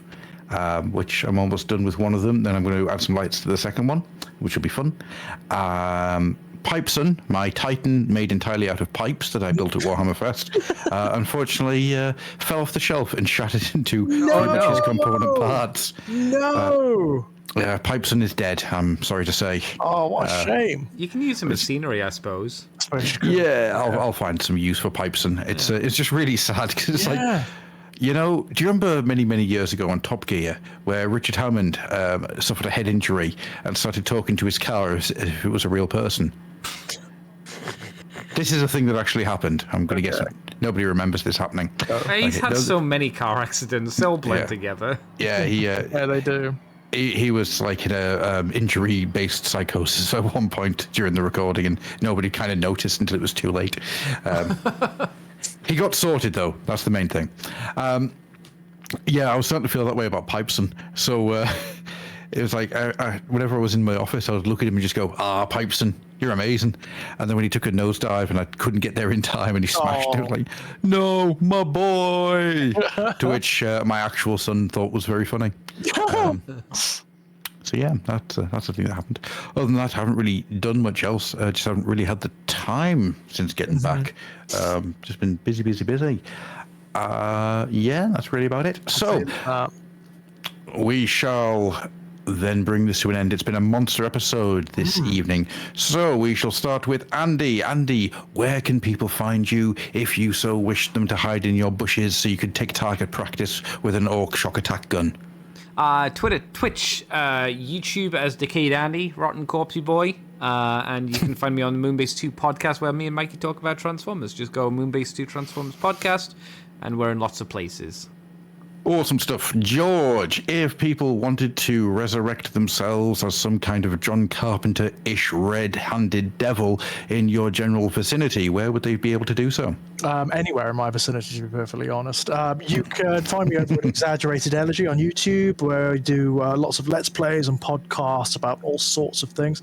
New channel over there at the moment, Our Lives in Horror, where I interview and just have general chats with horror creatives from the small press and independent horror community. You can find links to all of my published work over at strangeplaygrounds.com. If you do purchase and read anything, please leave a review. That'd be very, very kind. Thank you very, very much indeed. And if you fancy chatting, you can come and chat to me over on Twitter at Enigmatic Elegy. Excellent. As for myself, you can find the Fluffenhammer at thefluffenhammer.com. You can find us on Facebook as both a group and a page. You can find us on Instagram. You can find us on Reddit. Sounds of crickets in the background. And you can find us on Twitter at the Fluffenhammer. Every day I put out at least one article, and it's a whole smorgasbord. It's a whole collection of things that of various things. From it could be from things long ago, it could be things right now. Who knows? It could be a in-universe recording of some history. It could be something I've taken from a Citadel journal from 1996. Who knows what you're going to get? But come join us, because it's often quite fun. You can also find my personal work at adnickel.weebly.com, where my artwork, writings, and various other things go up. And from there, you can download The Fall of Eramis, my RPG skirmish game, which, if you really like, please let me know, because I'm currently in the position of reworking a lot of it for a Kickstarter in a couple of months' time. Awesome. And I would like people to buy it so it's not a massive failure. Please. I really like the idea of getting something like this out into people's. I've actually got an idea. See what you guys think of this. I want to try and get about 10 more 10 more prints of this done than I need to sell, right? With the sole intention of putting them into charity shops. That's a good idea. And just seeing how people pick As it like up. a marketing ploy, that's actually quite clever. Because if you put them into charity shops, people are going to think that they are something old, right? Yep, that's it. And they're going to be like, what's this then? Where's it? Yep. Just drop them into charity shops, see if people buy them, and see how just confused people get. I think you should actually create like an entire ARG web series about this, and as a marketing ploy. That would be a really good idea. Yeah. The atemporal game system that turns up like in charity shops, even though it was only published in 2023. Yeah, that would be really cool. Actually, it's a nice idea. I really like the sound of that. I'm also hard at work at the moment on the Eramis. The Eramis Anthology Horror Series. which the first 3 episodes are now done, and they are off to the sound mixer. Yeah, because I'm an idiot, and there's something deeply wrong with me. So they should be released for Halloween. Excellent. A collection of sci-fi horror based around Aramis. So that should be quite good. As for that is me done, and I shall now say good night out there. Thank you for joining us, and I hope you sleep well, whatever you are. I knew you were going to do that. I knew you were going to go Duckula on it. I always do. It's become the ending now. I just go Duckula at the end. I'll get it. Good night. Bye-bye.